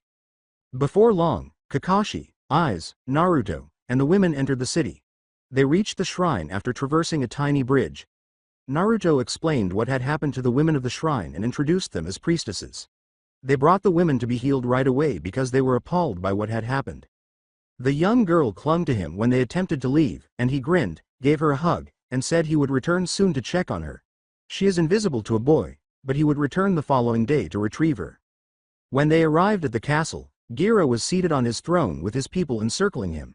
He had his wife by his side, grinning at him, and their daughter, one of the kingdom's top soldiers, standing behind her father. Lord Gira, we have managed to wipe out the goblins, he grinned. Excellent, did you run into any trouble? Guessing from the way your arm is mangled, I'm guessing yes, Naruto grumbled. Just having to save an idiot from charging a troll that was in the cave leading the goblins. A troll? Both Kali and Gira exclaimed in shock. What the hell was a troll doing out this way? The man narrowed his eyes and said, not sure, but I found in his old cave home that he was a follower of one of the forgotten gods. The fallen gods, huh? Figures. Those damn monsters and idiot zealots are always trying to summon things that they don't fully understand. Especially since none of those beings really care for their damn followers. True. Sadly, through some dumb luck the monster managed to summon a demon, and even with my injuries I was able to defeat the demon in question, but apparently they are now finding ways back into this world. Gira murmured. That is disturbing. I guess now I have to contact the demon kingdoms and ask for their assistance in how the hell dumb ass creatures like that troll are finding stuff like this. Agreed. Naruto completed the remainder of the report, but he couldn't help but wonder, how did that troll summon a monster to this world? Since they were less intelligent than most creatures, it is amazing that he was able to call forth anything. The fact that someone or something was teaching them how to perform these rituals was what frightened him the most. Naruto was not naive. He was aware that he had made many enemies over the years, both from his interactions with the demi-humans and, more importantly, from the war and the revelation of some noble families' nefarious schemes. In the end, he was certain that one of these adversaries must be attempting to revive the fallen gods in order to usurp the current rulers and return it to their position of authority. However, since he had just persuaded the king to allow the shinobi to remain in the city, this could wait. But he was to warn them that he knew someone was going to try to push the boundaries of his and the royal family's tolerance. As he emerged from the throne room, Naruto turned to face Kakashi, who noticed the expression in his eyes. Make sure everyone knows how serious this situation is. I mean, really stress it to everyone. One fuck up, that is all it is going to take, and I don't give a fuck what the villager clans say. I will kill the person responsible and present their heads to the royal family. All in the name of Konoha and protecting the Hokage. Kakashi narrowed her eyes as she met his. Naruto, I will make sure they know their place, and they fail to remember, then I will show them why I'm a Junin and they are nothing more than genin, and stress to their families the danger they put everyone in. Naruto nodded, and as they soon reached the gate, he noticed that everyone was staring at him or glaring at him, wondering what was going on. Okay. Listen up, the king and his family are allowing us to stay the night. He needs to organize the payment and reports, so it is going to take the rest of the day. Due to what happened earlier and the deals I had to make, I'm able to communicate that the king is only allowing this on my wishes and wanting to make good with our village leader. However, I would like to show you all something, he said. 4 figures emerged from the shadows, each wearing black and white armor and a white mask. These men here are equal to Anbu and they are known as White Fang. Fuck up and they will kill you. Go somewhere you are not supposed to and they will kill you. You so much as even piss in a direction that insults their people and they will take your fucking head, is that clear? The group nodded their heads while the typical assholes just snorted, but after the Junin gave them a solid smack on the head, they realized how serious the situation was and grunted. Good, now while Aiz and Kakashi show you to the hotel, I have some work I need to take care here. Please be on your best behavior and pray that the people don't spit in your food for how you talked about their princess. Soon after, Naruto pivoted and left, accompanied by a throng of people who wanted to talk to him and a smile on his face. He made fun of some of them and gave small sums of money to those who appeared to be in dire need. A child, who appeared to be around 6 years old, approached him at that moment and tugged at his pants in an attempt to get his attention. He picked the child up and tickled her, making her laugh while grinning down at her. Asuma blew some smoke while observing the scene and grinned, saying, Naruto is good with people. The child truly was ideal to lead this mission, and his father was correct about him. I mean, look at that, even with his arm still injured he is playing with kids and shaking hands with people. Yes, Naruto-san's flames burn brighter than any. I'm truly amazed, my hip rival Naruto truly is worth following. Kakashi grinned at Guy. Naruto put the child down and gave her a stuffed animal, which she embraced tightly while kissing his cheek. Yep, helps that the people here worship him and he has a strong bond with their king and his family. While her mother took her away from him and thanked him for watching over her, Naruto chuckled and gave the child a pat on the head. Kurenai grinned and said, Naruto's heart is big. Although she had initially been hesitant to follow Naruto, she now realized that he was an innate leader who was so accustomed to being in charge that it came naturally to him. Indeed, Neo. They turned to see a man in a green and white suit standing behind them with 2 rapiers. In addition, this man had green eyes, a gray cat's head, and ears with white spots. Kiba pointed at the man and said, Who the fuck are you? As his partner gave him a paw smack on the head. He waved and barked at the catman. It's fine, just keep your pet on a leash, Neo. Bark. Hey. Kurenai slaps him again. Apologizes, sir. My student is not used to seeing people like you and thus freaks out about it. Especially since he comes from more of a dog family.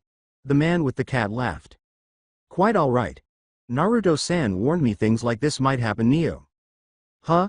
He bowed his head and placed his right hand over his chest before turning to face the group. Forgive the late introductions. My name is Nyanta, Log Horizon, and I'm a member of one of Naruto's party members' party.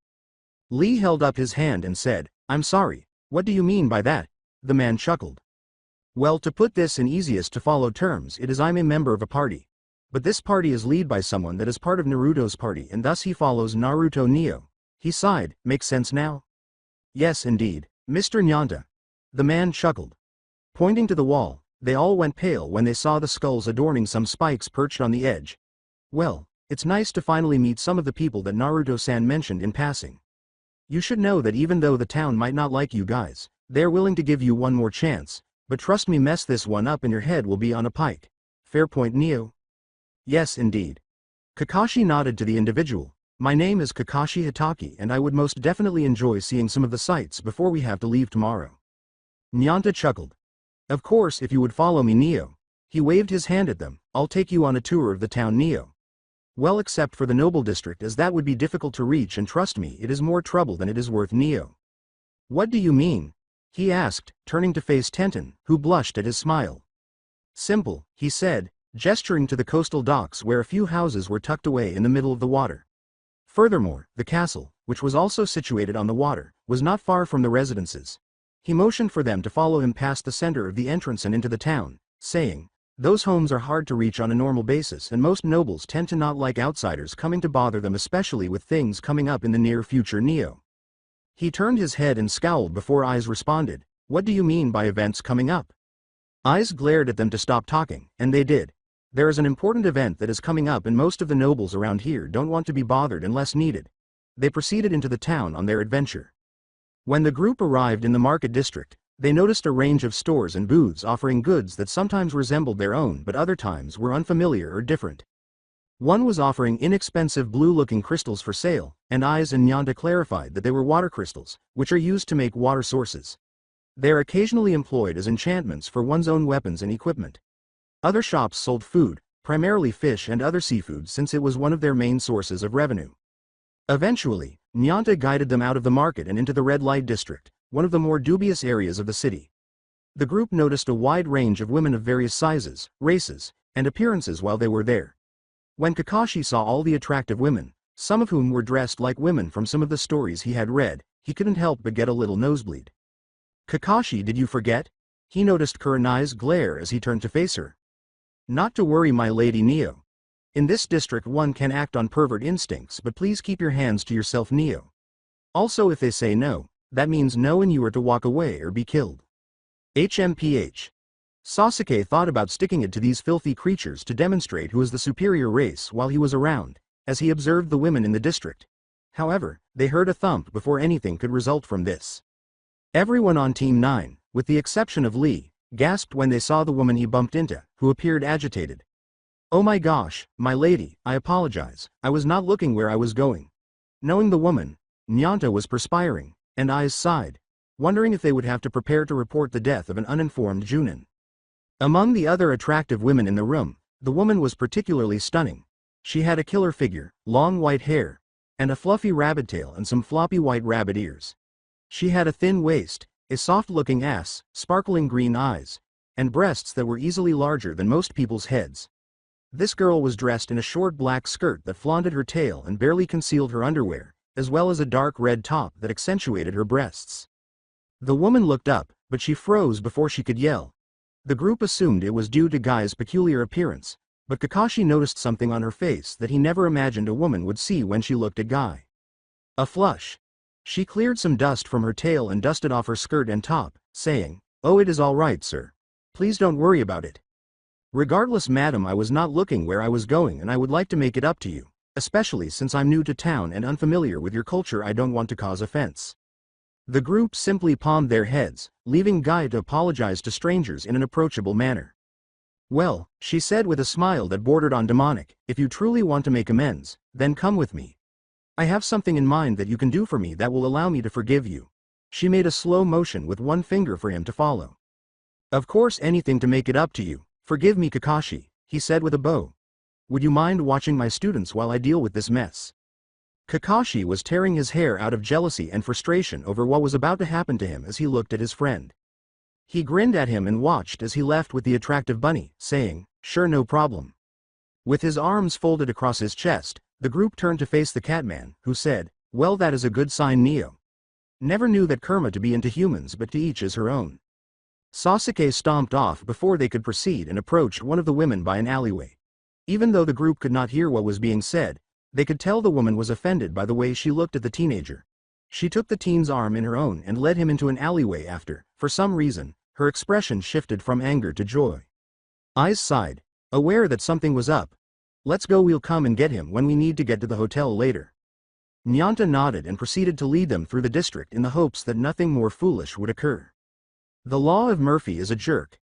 A woman staggered out of one of the buildings, clearly intoxicated, but for some reason, both men and women avoided her. Because they feared the worst from this encounter, Neji's people got married when she bumped into them.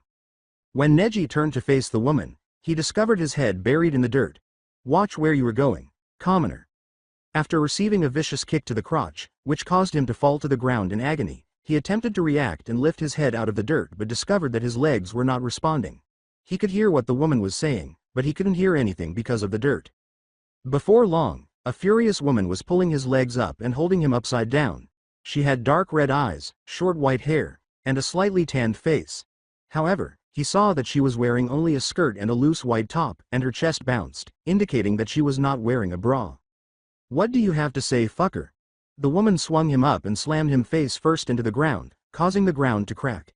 "Filthy commoner, how dare you lay a hand on a Hyuga? Our clan will," she said. "Wrong answer, fucker." The woman then lifted his head and flung him against the wall of the building next to it before leaving. However, Neji quickly gained his bearings and responded with a few strong blows of his own. 8 trigrams. The strike of the 64 palms. The woman was soon hit with strong palm strikes, and she accepted them while standing there. Kurenai turned to see the white fang observing but remaining motionless. What the hell is she doing? Doesn't she know how dangerous taking moves like that are, and why is no one stopping this? Kurenai asked. They appeared to be perspiring, in fact. Neji struck her squarely in the chest and said, "Now fall." A vicious left hook to the back of his head sent him crashing into the ground. She grinned viciously and cracked her knuckles, saying, "You first, dumbass." Her eyes narrowed and her canines sharpened. "Now, Let's see how much of an ass whooping you deserve for interrupting my day off. Nyanta let out a sigh. Eyes sighed. I guess this is a bad day, huh, Neo?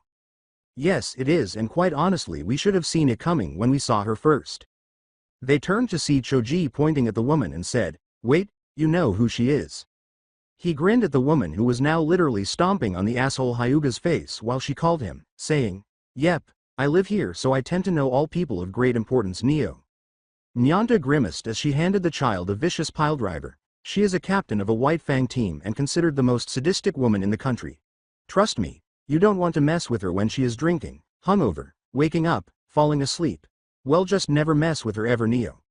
I think, or was that someone else, Neo? He asked, sweating as he snapped a bone and screamed. She has a tendency to turn people to mush, but she should calm down soon when this bores her.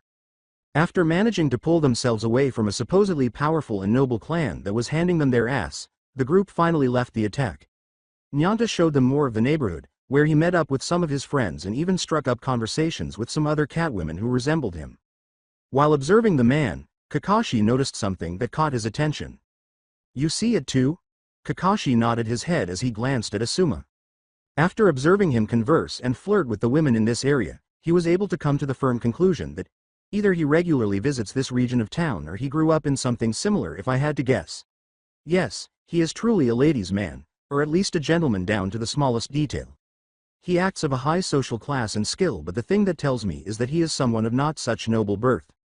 Aiz approached them as she observed the girls calling names and yelling at the other women in the district. Good guess.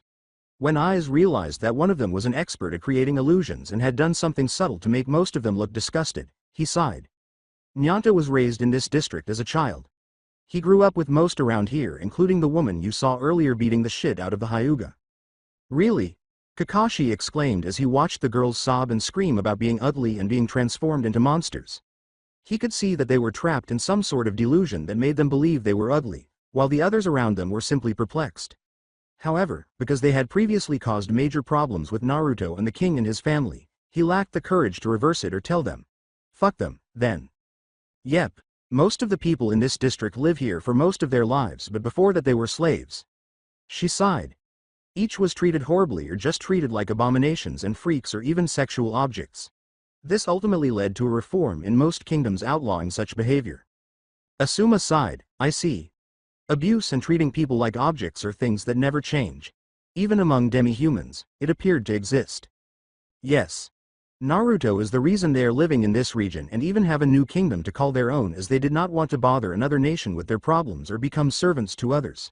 From this point, Naruto led them here and claimed this land and ocean front for them, helping them build up their small country into something great. Naruto also told me, Kakashi said, sighing as he observed the girls sobbing and hugging, pleading for assistance. They really need more training, he said. That during his time of helping them build up their country there was other problems. Yes, there were a few that wanted revenge against the human kingdoms and sought to bring them to their knees and murder all that are related to those people. Naruto heard this and put a stop to this, claiming that doing this would be no better than those humans, but some were just too blinded to care. So eventually someone rose up and used his position with Blake to build a small army to help him invade a human kingdom. However, Naruto quickly put an end to it, with the assistance of Blake, ending the man's life and those that dared to continue with this behavior. Aiz looked up and sighed.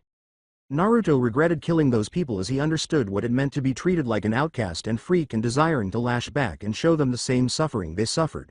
She gave him a pointed look and Kakashi nodded his eyes. But he didn't want them to be consumed by this rage and thus unleashing on people that were innocent or unaware that this is going on or tried to help but failed in the end for one reason or another. Aiz sighed and nodded her head. Yes, ultimately they were all killed, and with a heavy heart Naruto took the sin on himself instead of the party. The people were horrified but understood, with Gira being one of his strongest supporters and claiming his actions saved their race and future country. In time he was welcomed as a hero, and soon the church started with his adventures becoming that of storybooks and interest of the children and those around them. Indeed. The fuck you say, asshole? They exclaimed as they turned to face Nyanta, who was perched above Kiba. I'm sorry, did I say something that was incorrect, Neo? The man looked at the child and laughed, saying, You're damn right, you ass. Unlike your weak ass, I actually have talent to back me up. Is that so? Then why is it that Naruto told me about how you know one or two moves and that is it? The teenager sighed.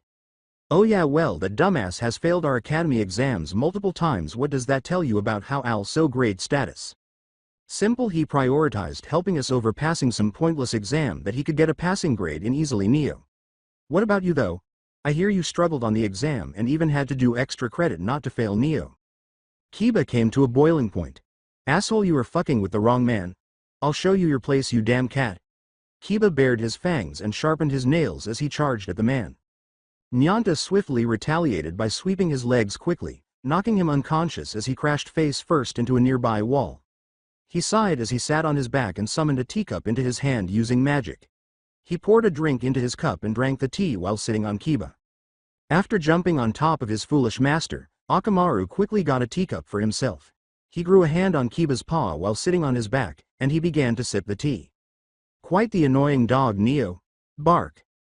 Quite Neo. Kurenai let out a sigh as the others chuckled at his suffering. Thank you, mister. Everyone turned to see Sakura and Ino thanking a passing moving stall while holding items in their hands. He left after saying, no problem ladies, enjoy the miracle dirt.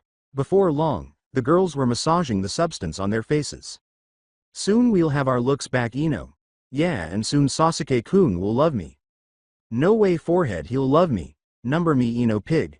With a sigh, Aiz approached the girls and snapped her fingers to wake them from their daze. Ino, our faces. Yeah, but does this mean the dirt is magical? Aiz shook her head, perplexed as to how anyone could be so foolish.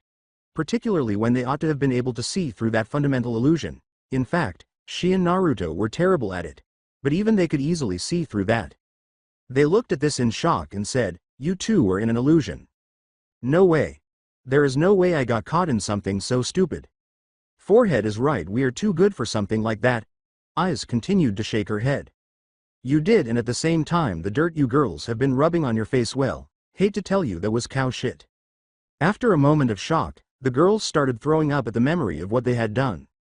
The group and residents of the district were laughing uncontrollably at how ridiculous it was that they were foolish enough to fall for something like this. A broken Neji is soon thrown at the group, and the white-haired woman is wearing a furious expression. Who the fuck is in charge of this weak-ass piece of shit? Kakashi gave the woman a scared look and said, that would be me for the time. Hell, based on her behavior, appearance, and mannerisms, she might have been Enko's long-lost sister. Well, next time tell this little asshole not to test his luck with me. The woman's attention was drawn to the statement, understood ma'am, but I should inform you that I'm only looking after them. Their teacher is with some bunny woman. After closely examining the man, she smelled him. You smell tells me you're telling the truth. So the bunny woman, huh? That is one lucky son of a bitch, I'll tell you. I'm not lesbian, but I would definitely like a night with that sexy bunny. Too bad she is such a frigid bitch. Thinking about her behavior with his friend, Kakashi questioned whether he had seen the same person. By the way, she said, grabbing Kakashi by the front of his shirt while grinning slyly at him. Since you are in charge of the student, then you should take responsibility of them. Meaning, she chuckled, you and I are going to blow off some steam. For a moment, Kakashi's mind reset itself. Come again? She asked, rolling her eyes. We're going back to my place and we are going to fuck dumbass. You better be ready, it takes me a while to get off. Asuma and Kurenai sighed as the woman dragged the bewildered and slightly aroused Kakashi away before he could object. Where is Naruto when you need him? Good evening, out of the group. In order to prevent aggravating the wound, Naruto wore a simple kimono and a sling on one arm as he walked down the street. Blake was standing next to him in a kimono that accentuated her curves without revealing her body. Blake pointed in the direction of the red light district and joked, so, they really staying the night?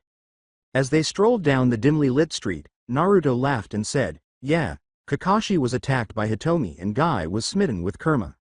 Blake blushed slightly and smiled as she slowly extended her hand to take Naruto's, who then took hers in return. As the sun sank, they strolled and engaged in small talk before coming to a cliff with a view of the beach. As she leaned into Naruto, Blake remarked, this is romantic. Like Blake, Naruto honestly felt the same way and said, it is. Blake used the side of her eyes to examine Naruto's face. Blake leaned up, feeling brave, only to have Naruto's fingers touch her lips. Naruto took his hand off the catgirl's lips and turned to face her. Blake, he said, you know that. Yeah, Blake said, his eyes a little teary, she is first. I'm sorry. Blake put on a fake smile and said, don't be. She is special. You got the ring? Naruto tapped his sleeve, which held the ring case, and said, yes, I am a little nervous. Before she planted a kiss on Naruto's cheek, Blake said, you will do okay. Go get her, for good luck. A short while later, while strolling along the shore, Naruto was struggling to collect his thoughts. He was afraid because he knew this was a once-in-a-lifetime opportunity. Fucking up here would be awful, but it would be even worse if you were with them. Because of the circumstances, he hadn't even informed his party of this decision, and he is now concerned about the potential consequences for them. But he was stuck in a commitment he couldn't escape because of the idiots, so he had no other option. As a result, he was forced to do this today or run the risk of doing it in front of more people later. He turned when he heard footsteps on the beach and saw Aiz, dressed in her typical white bodysuit, approaching him. What did you want to see me here, Naruto-kun? After a few moments of fidgeting, Naruto inhaled deeply. He turned to face the water and grinned, saying, honestly, there is something that I want to talk to you about. I remember the day we first met. Aiz's eyebrow went up. Yes, I remember you bumping into me and almost being tongue-tied when looking at me. That and you beat up Bet when he came to harass you. Yeah, not my best first impression I made, but still. He glanced at Aiz. Over the years we traveled, the more we fought together and the more we started to bond, I realized something. He grinned at her. In my 17 years of life I never felt this close to someone. Not with Kakashi, not with Iruka, not with Mikoto, and not with Gigi. The truth is that you are the one thing in my life that is a constant that brings me joy. Despite being a little taller than her, Naruto approached her, placed his head on her forehead, and met her eyes. Now might not be the best time to do this, but in the end, I don't care much for other than I'm with you. She went wide-eyed and started crying as he got down on one knee and held her hand. Aiz Wallenstein, will you make me the happiest person in the world and marry me? Aiz was sobbing and on the verge of passing out from the realization. It wasn't a bad dream from which she would soon awaken, it was actually happening. Yes. Really? She wiped away her tears and said, of course, I would love to be Mrs. Uzumaki.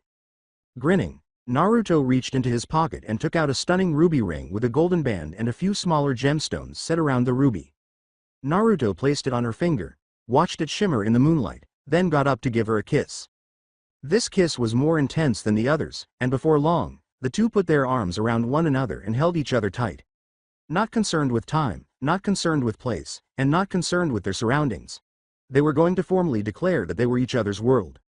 It would be resolved, along with another issue, but that was a problem for another day.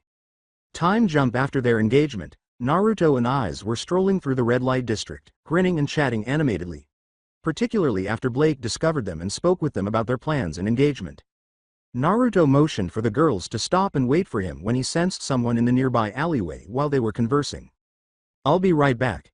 Naruto grinned and said, okay, be careful, love. No worries, I'll be back before you know it. Naruto vanished from sight as he entered the alleyway. Blake turned to face Aiz. It must feel good to be his fiancé, huh? Yes. Aiz grinned, and she could see that her eyes were truly beaming with happiness. That and this finally gives him a chance to deal with the something that we talked about for a while. Blake grinned and said, yes, that will be exciting for everyone. His eyes grew wide. Naruto was grinning as he looked at someone while the girls continued discussing the circumstances. This is just too much, but you so deserve this.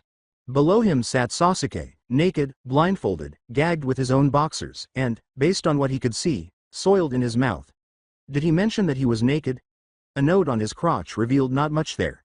Yes, his sandals and wraps around his legs were gone, and he was completely nude. When Naruto opened the note, it stated, there is so little there is no point in coming up with a joke, Naruto said, laughing a little. Then, out of sheer annoyance, he gave him a fun kick to the balls. Reassuring the girls that it was only someone getting their desserts, he left the alleyway and strolled alongside them. Despite their confusion, they did notice a stall passing by that was selling a well-known blue shirt with a fan on the back for a reasonable price. The following morning, Hitomi was lying on her side, purring and grinning broadly as she silently observed Kakashi getting dressed. As Kakashi pulled up his pants, hiding his very red and marked ass, Hitomi smirked and said, you, with a hand under her chin, were pretty decent for a human. Hitomi sat up and the blanket dropped, exposing her healthy nude body to the world, while Kakashi remained silent and pulled his shirt over his head. Hitomi shivered as she recalled how Kakashi's Sharingan gave her the ability to feel sensations dozens of times stronger. That eye of yours really got me hot. Expanding my senses with a simple glance. Any girl here would want a piece of you, but I staked my claim, so come back anytime, hot stuff. Kakashi covered his eyes with his head wrap and remained silent. Hitomi took his arm and pulled it into her body, asking, "Oh, not going to say anything?" After removing his arm from Hitomi, Kakashi walked out of the apartment. Hitomi scratched her stomach before it growled and remarked, "He will be back," as she watched Kakashi go. "I suppose I'll grab a bite to eat and then shower." As Kakashi descended the stairs, he actually used the handrail and winced with each step. "Why did we have to engage in anal play, God?" Kakashi complained that his ass hurt in addition to his body's general soreness. "My perception of Anko will never be the same. Compared to that woman, she is tame."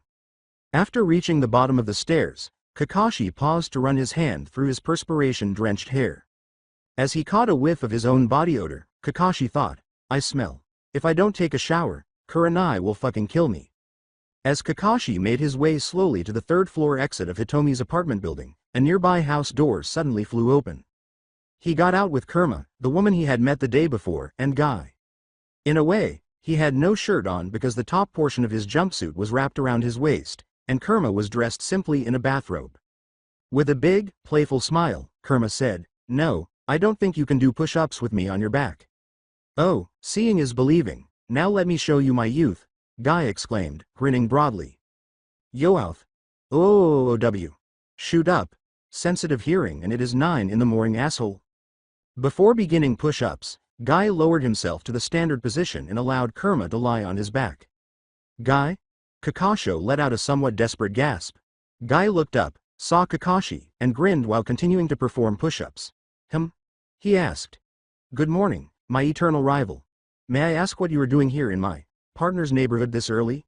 If you were looking for me, don't worry, I know where to go." Before Kakashi could speak, Hitomi, dressed in a bathrobe, called out, "Hey, from the third floor. Pussy hands. Here is a little something to remember me by." Hitomi threw something down at Kakashi, who caught it as Kurama, Guy, and Kakashi looked up at her. When Kakashi unfolded a lacy thong, soaked in fluids and perspiration, his nose turned into a geyser of blood. Hitomi's name and contact information were on the main section.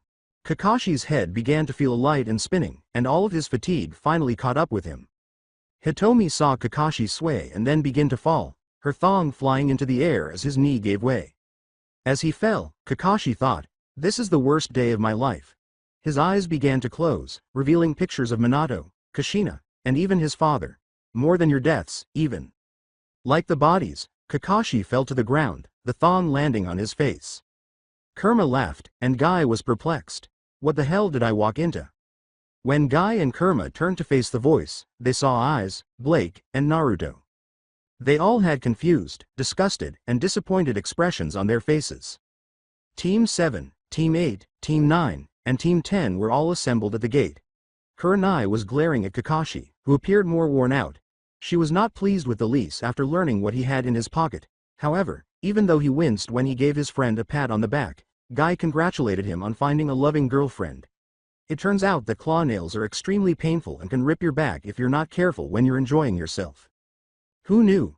Sakura and Ino, on the other hand, were berating Eyes for what had happened to them the day before and the fact that everyone in town was laughing wherever they went. Sasuke, he lost most of his equipment and his typical appearance after being made fun of by the women and having to buy an additional supply of clothing. He is currently dressed in sandals, black shorts, and a white t-shirt. Guy was grinning as he stood there telling Lee that the pleasant woman had asked him to be her cuddle friend, and that he would be back later.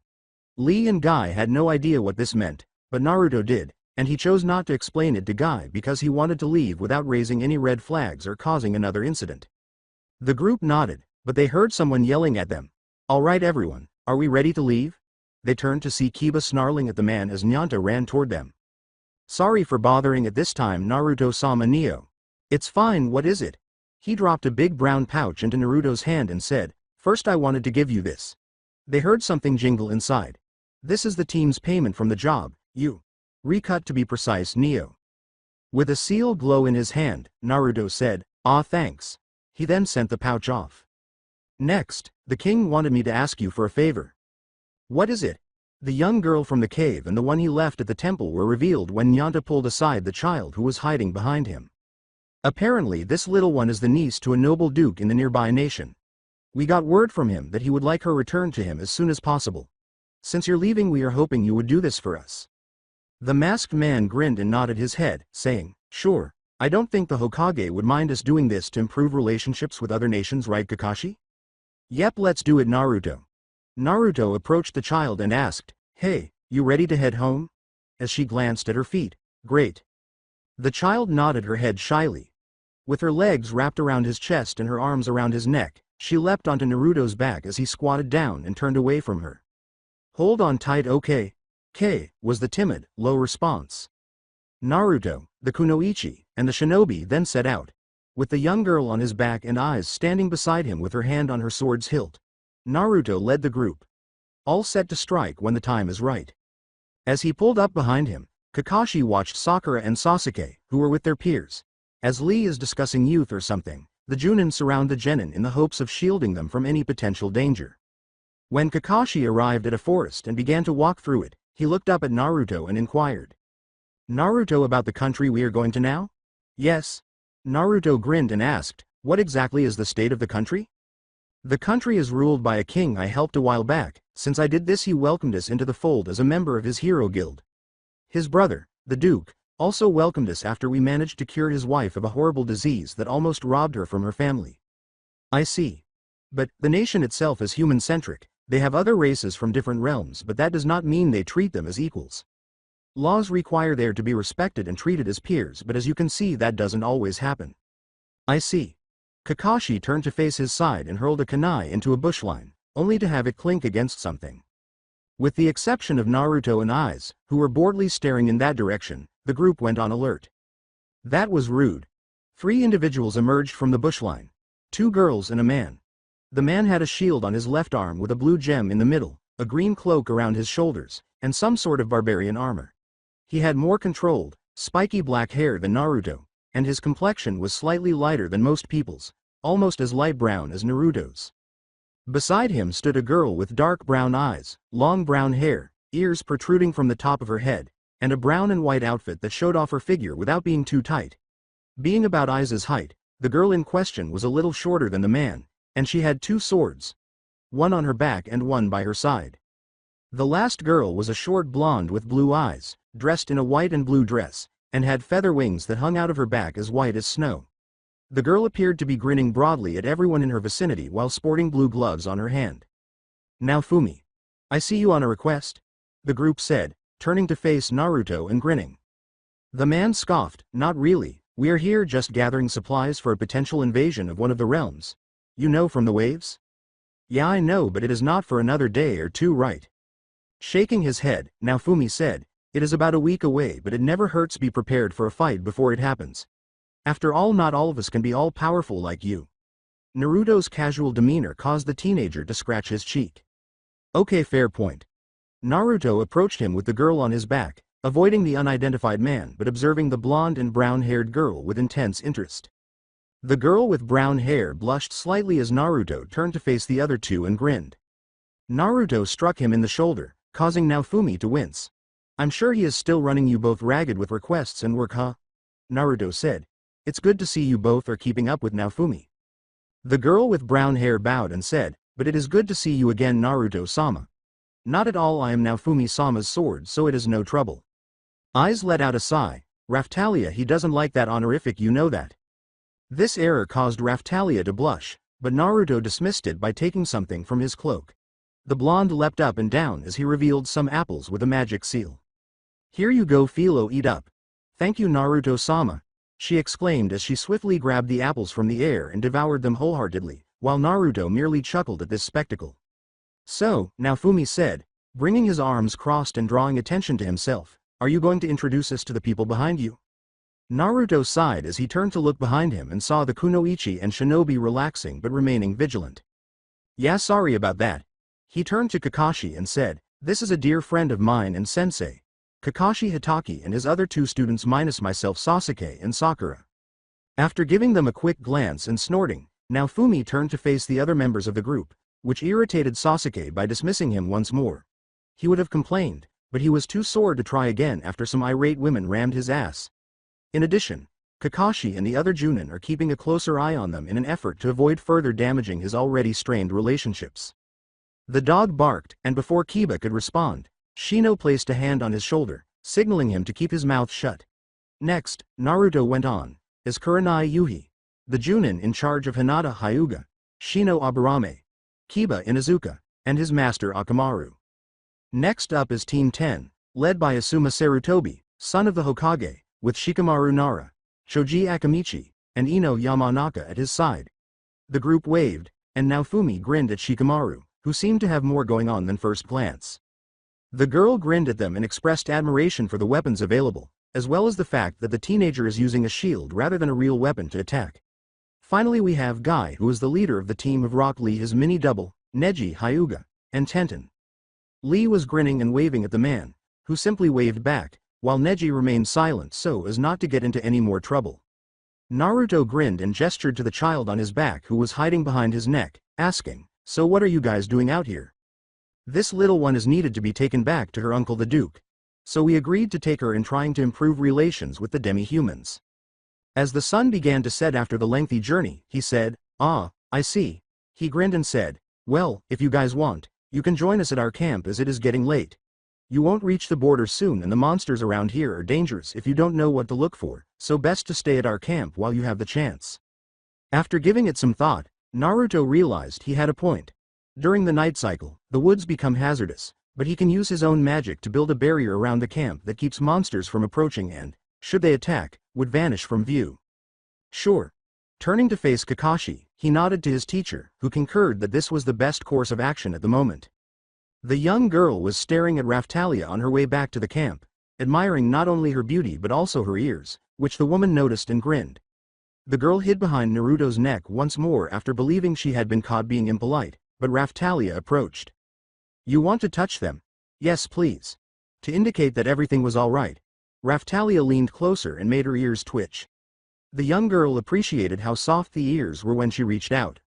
"They're so soft." Raftalia chuckled softly. The little girl's eyes glistened as she waved her long, furry tail behind her, saying, "If you want, you can feel my tail when we get back to camp." She was so terrified at the shrine that she was unable to appreciate everyone around her or ask the questions she truly wanted to. However, she now has this opportunity, and Raftalia was giving the child a lot of support.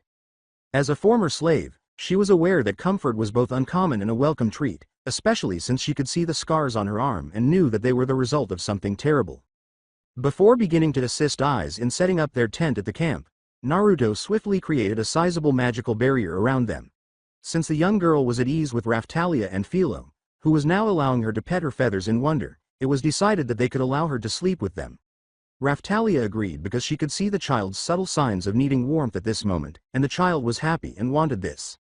Naofumi was gone once more, gathering supplies for his mission while Guy went out to help him because he felt bad about doing it alone.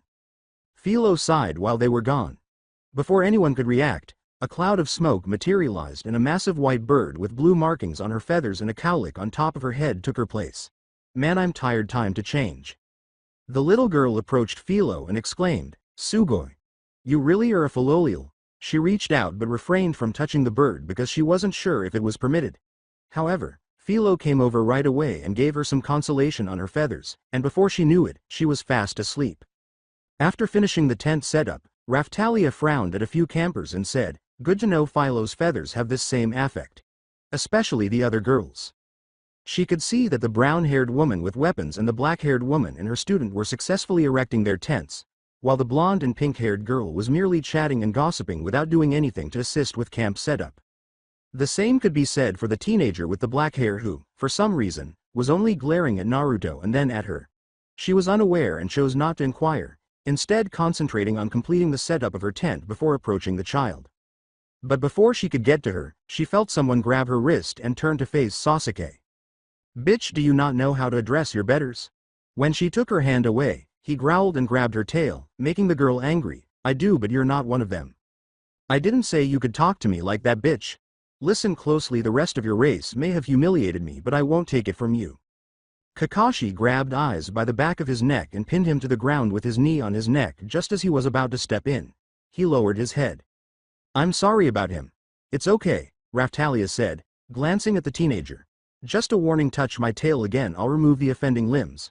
Also, be grateful Naofumi-sama was not here to see that, otherwise you wouldn't be breathing, consequences be damned. She then leaves the group, picks up the young child, and gestures for Philo to follow her into the tent, which is a little bigger than usual, so they can set her up and celebrate. With a sigh, Kakashi turned to face Sasuke. What on earth was wrong with this child? He seemed intent on being the biggest jerk among them from the moment they joined the team. To be honest, he would have simply taken Naruto as his apprentice and never dealt with this. He is the only actual person with a Sharin, which is the issue, but he wasn't. He was aware that his mother had eyes, too, and that he could always find another teacher in addition to Sakura. In my opinion, she was the exact type of fangirl that the academy was meant to filter out. Both of her parents were excellent shinobi. Her father was a candidate for the 4th Hokage until he retired to spend more time with his family. How could they permit such a shameful behavior to occur within their family, much less enlist in the military? She was a similar case, Ino, and he knows that Asuma will discuss her actions. Kakashi turned to see Asuma glaring down at Ino, who was attempting to appear offended. Ino, did you not pack a tent? Kakashi asked. Come on sensei, I needed the space to pack my extra clothes and makeup. After making sure the post was in place, Eyes turned to look behind her and sighed. This girl was in dire need of assistance. Ino, Asuma said while massaging his face, you'll be sleeping under the stars, and when we get back to the village I'm going to talk to your father about this. This is just ridiculous. I thought you packed properly? All anyone could do was palm their faces as she displayed her bag full of items she wanted to bring, including the newest fashion magazine. Yeah, I did. Figures. Naruto turned to face Ino, giving her a fierce look that caused the girl to tremble a little. You really don't get the situation you are in, do you? Naruto asked. She smirked haughtily at Naruto and said, oh, like what, dead last? You shouldn't be talking down to an heiress, things have happened to people for less. However, she soon found herself on the receiving end of Asuma's blow to the back of her head. You should know better than to argue, especially when the Hokage, who I will tell about this behavior, ordered all of us to follow his instructions. He lit up and said, since you are not taking this mission seriously, you too can sleep under the stars while the rest of us sleep in our tents. No tent, huh? How pathetic. Naofumi approached the group carrying some fruit and firewood. He placed the wood on the fire and stoked the flames while arranging the food for everyone, with Guy coming back with some meat. I know for a fact that there are idiots that are ranked as low as copper that wouldn't do something as stupid as not bringing a tent. Hey, no one asked you, asshole. Well, considering this asshole is stronger than you, I reserve the right to mock you. He laughed arrogantly at her, unless you want to try and prove me wrong. Enough. Naruto turned to the group and everyone could see that the gold in his eyes. I've had enough of the complaining and bitching from everyone in this group. I told the Hokage this would happen, but against my judgment he still insisted on this. Make no mistake, the minute I get home, I'm going to give my report of this incident while also having to send a report to the Fire Daimyo as to why one of the nations in this world doesn't want to do possible trade missions with him. Everyone became pale and quiet at this point, with the exception of Naofumi, who was perplexed by the idea of the Fire Daimyo. Although the Hokage was the highest authority in the Hidden Leaf, he was also the highest authority in the Land of Fire, and they would all bear the consequences if his expectations of good relations and trade were not met. After removing his weak brother from the throne, who was susceptible to manipulation by those in his court, he developed a habit of putting to death anyone who irritated him. Before being given an order, Naruto's eyes turned blue once more. Kakashi makes sure all the genin are in their respective tents, or in the case of Ino and Sakura, sleeping under a tree. Naofumi, I'm sure you don't mind staying upright. Nah, I don't sleep often anyway. The rest of the teams agreed, but some were even less willing, and Naruto knew that they wouldn't get it until they were in the path of those who would kill them. Okay, Asuma and Kurenai, keep your genin in line, as the last thing we need is to piss off the Duke. You should know my word or not, you mess with people in this country or anger the Duke and he would have your head in an instant, got it? Fuck them, then. Naruto, she said, frowning as she turned to face Raftalia. The little one wants to see you. Saying something about a story to help her sleep, and I figured you telling her a story from your adventures is just what she needs. Okay. As Naofumi snorted, he completed his portion for the tent and hurried into the child's and Philo's tent. Just like him. Naruto is always a bleeding heart to help all he can, especially children.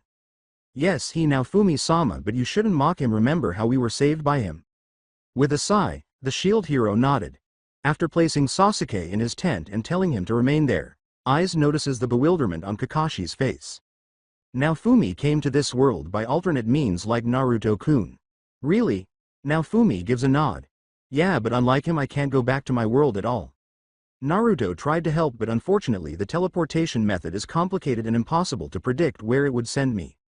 I see. Asuma and Kurenai joined Kakashi as he sat with the man. How did you meet Naruto though? Kakashi asked. Naofumi reclined and gazed up at the heavens. It was not too long after I came to this world. I was summoned by Melromark, a neutral kingdom, to be one of its 4 heroes to protect the land from monsters known as waves. Sadly, the shield is not a weapon of offense, and unfortunately I was also vilified by the king and his eldest daughter who claimed I raped her. While Eyes observed how uneasy this was becoming, the group was shocked by the news. It was not too long after this Naruto-kun and I showed up for reasons of tension due to the summoning. Flashback Naruto, who was around 13 at the time, grinned and said, "Thank you for coming with me to Melromark, Naruto." The man was staring at him in wonder. He wore an extremely ostentatious outfit, had long purple hair, and exuded strength and power.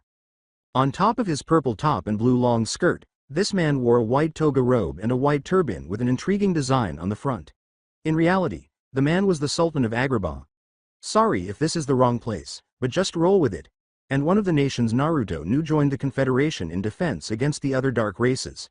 He wore jewels to adorn his body and exuded wealth. It is fine, Sinbad-sama, Magi, but I was kinda shocked you asked for us in particular, you know? Oh, the man laughed as he rode in his carriage. The truth is that I wanted to meet the legendary rookies that have become gold-ranked adventurers in less than 3 years. A feat I might add I myself never was able to do, given it took me 5 years to reach this same rank. Naruto bowed his head, and Eyes, who was dressed in white and armor, bowed hers as well. Thank you very much, Your Majesty. It's fine, and please none of that majesty stuff when it is just us. After all, I too was an adventurer. He sighed. Now I'm sure you are wondering what the job is in particular. Yes. Eyes sighed. Normally one of your standing would not request gold rank adventurers unless you are doing something that doesn't require a show of force or something akin to as a minor errand. With a sigh, the man sat back. You're right about that. Normally I would just take my generals, but given how sensitive and tense the situation is I can't afford them to leave my country in case something happens. Of course, he grinned. They protested me leaving without them, but I assured them when I hired you I would be more than well protected. He dramatically raised his arms. After all, I have the Sword Princess and the Golden Rookie, I should be in good hands. When he wanted to discuss politics, Hiruzen insisted that Naruto learn to keep a straight face, which is one of the few things he did. Your life is good as safe. Naruto was no fool. He was aware that he would interact with both nobles and commoners, and that learning from the man they refer to as the professor is the best way to learn how to interact with them and project a professional image.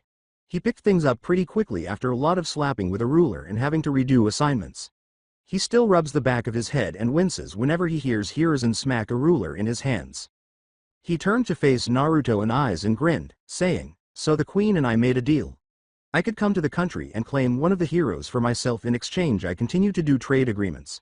As you two are aware," Sinbad said, gazing out the window as the world passed him in boredom. "I'm currently on shaky terms with Melromark, more because the king and first princess have been causing issues on my border. More so," he scowled, "I'm on shaky terms with Melromark." "I see, and what is the 4 cardinal heroes, Sinbad-sama?" "Oh, that is simple. You see, it is the 4 sacred weapons that are said to be passed down to certain people when summoned to this world. Such as the sword, spear, bow, and shield. Sadly, it would seem that every time they are summoned the shield is the first to die and then the others follow in quick succession." Naruto looked at the man firmly and said, "I see. You are more after the shield hero than the 4 heroes. Ha, saw through me on that one, did you? Good for you." He touched the teenager's shoulder. "Yes, sadly. Due the country's 3-hero church the people vilify the shield as a demon and monster, and while true in some sense due to the spirit that dwells in it, it is no reason to let the man die for not knowing any better. So my goal is go there, take the shield with me back to Agrabah, and try to show him all kingdoms are not like Melromark." Naruto grinned and said, "Makes sense. I think I would like to meet this shield hero and see how it is with such an unusual weapon." Sinbad sighed and the 3 of them waited for the carriage to stop, which happened after a few more hours, indeed. A stunning woman with long purple hair, dressed in royal regalia and with her hair in a bunny, greeted Sinbad, Naruto, and Eyes as they exited the carriage. In contrast to what he assumes to be her mother, A younger version of herself was standing next to her, wearing a frilly dress and having blue eyes and lighter purple hair. "Greetings, Lord Sinbad." The woman bowed, and her daughter and personal guard followed suit. "Greetings to you, Lady Melromark. I would like you to meet my personal guards for this excursion. This is Eyes Wallenstein." The princess could only admire the grace with which this girl carried herself, being only marginally older than herself, while the troops surrounding the queen and princess were shocked to see the legendary sword princess standing before them with a blank expression. Next is the golden rookie Naruto Uzumaki. Upon seeing the renowned fighter, the queen was even more taken aback. At this time, everyone in the kingdoms was aware of Naruto's exploits and that he was spearheading the effort to create a new nation for the demi-humans, one that would welcome everyone with open arms if they were kind and with spears if they weren't. His movement has received support from numerous kingdoms, and she also wanted to join it, but sadly, her daughter and husband made that pointless. The queen tried to hide her smile from the man by hiding her face behind her fan, but he laughed. "I see you were really wanting to make an impression, no? Well, I wanted to meet them personally, to be honest, but I figured this would be more than enough to deter most from trying me." His grin thinned slightly, "Plus we both know that I'm far from frail." The group then moved through the shadowy streets, with some of the residents bowing to the nobles and staring at Naruto and Eyes in surprise and curiosity. "True." She sighed. "Come, we shall head to the theater as apparently something is going on and I just got word it has something to do with the spear and shield hero." They eventually made it to the theater, but they hid in the shadows to watch the game and observe how the shield treatment was going. Naofumi was defeating the spear on the floor by ensnaring him in a metal ball, and he appeared to be relishing his victory while the king, who was observing, was irritated. When the ball broke and he was struck by an air shield, Sinbad rubbed his hands and said, "The shield is impressive. He is using his defense as a powerful form of offense, and if he had a sword fighter with him they would kill the target after releasing at the last second." Sinbad laughed, ingenious. However, Naruto saw that something was wrong and that Naofumi was covered in some sort of magic that was weakening him and stunning him in place. He looked up, sensing the magic coming from a girl with red hair, leaving him vulnerable to the spear's attack. The queen scowled as Naruto pointed to the girl and said, "Your Majesty, it would seem the spear has to cheat to win with her assistance." "Foolish daughter," she exclaimed, "this is nothing more than a public humiliation of the shield hero." Sinbad gave her a displeased look. "So do you truly still believe that he can be respected in this country still?" "No, I see our point." Before the spear hero could try again, Naruto vanished in a blur because he didn't want to watch this any longer. The man fell to the ground unconscious as he slammed the flat portion of his blade against the back of his head. The room erupted. "Who the hell is that? How dare he do this? Execute him for Interefering for the shield and just kill the shield."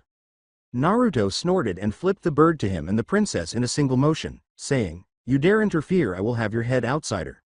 As the king was about to yell at the guards, Naruto grinned and said, "Isn't that right, Sinbad-sama, Queen Melromark? You cheated in this match for the spear hero as to humiliate the shield, therefore the match is rendered in favor of the shield hero and you are disqualified." The two mentioned emerged from the darkness and landed on the floor, and although Sinbad was furious, the queen expressed her rage by glaring at her husband. His wife's personal guard swiftly restrained his daughter while the man cowered under her stare. "This farce has gone on long enough." Turning to Naofumi, who was staring at her, "Shield hero, as an apology for everything that has happened, allow me to give you 500 gold coins and give you the right to leave our country if you so please." "Oh," he turned to face Sinbad, who had turned his glare away from the room and was grinning at him. "Does that mean you want me for something then?"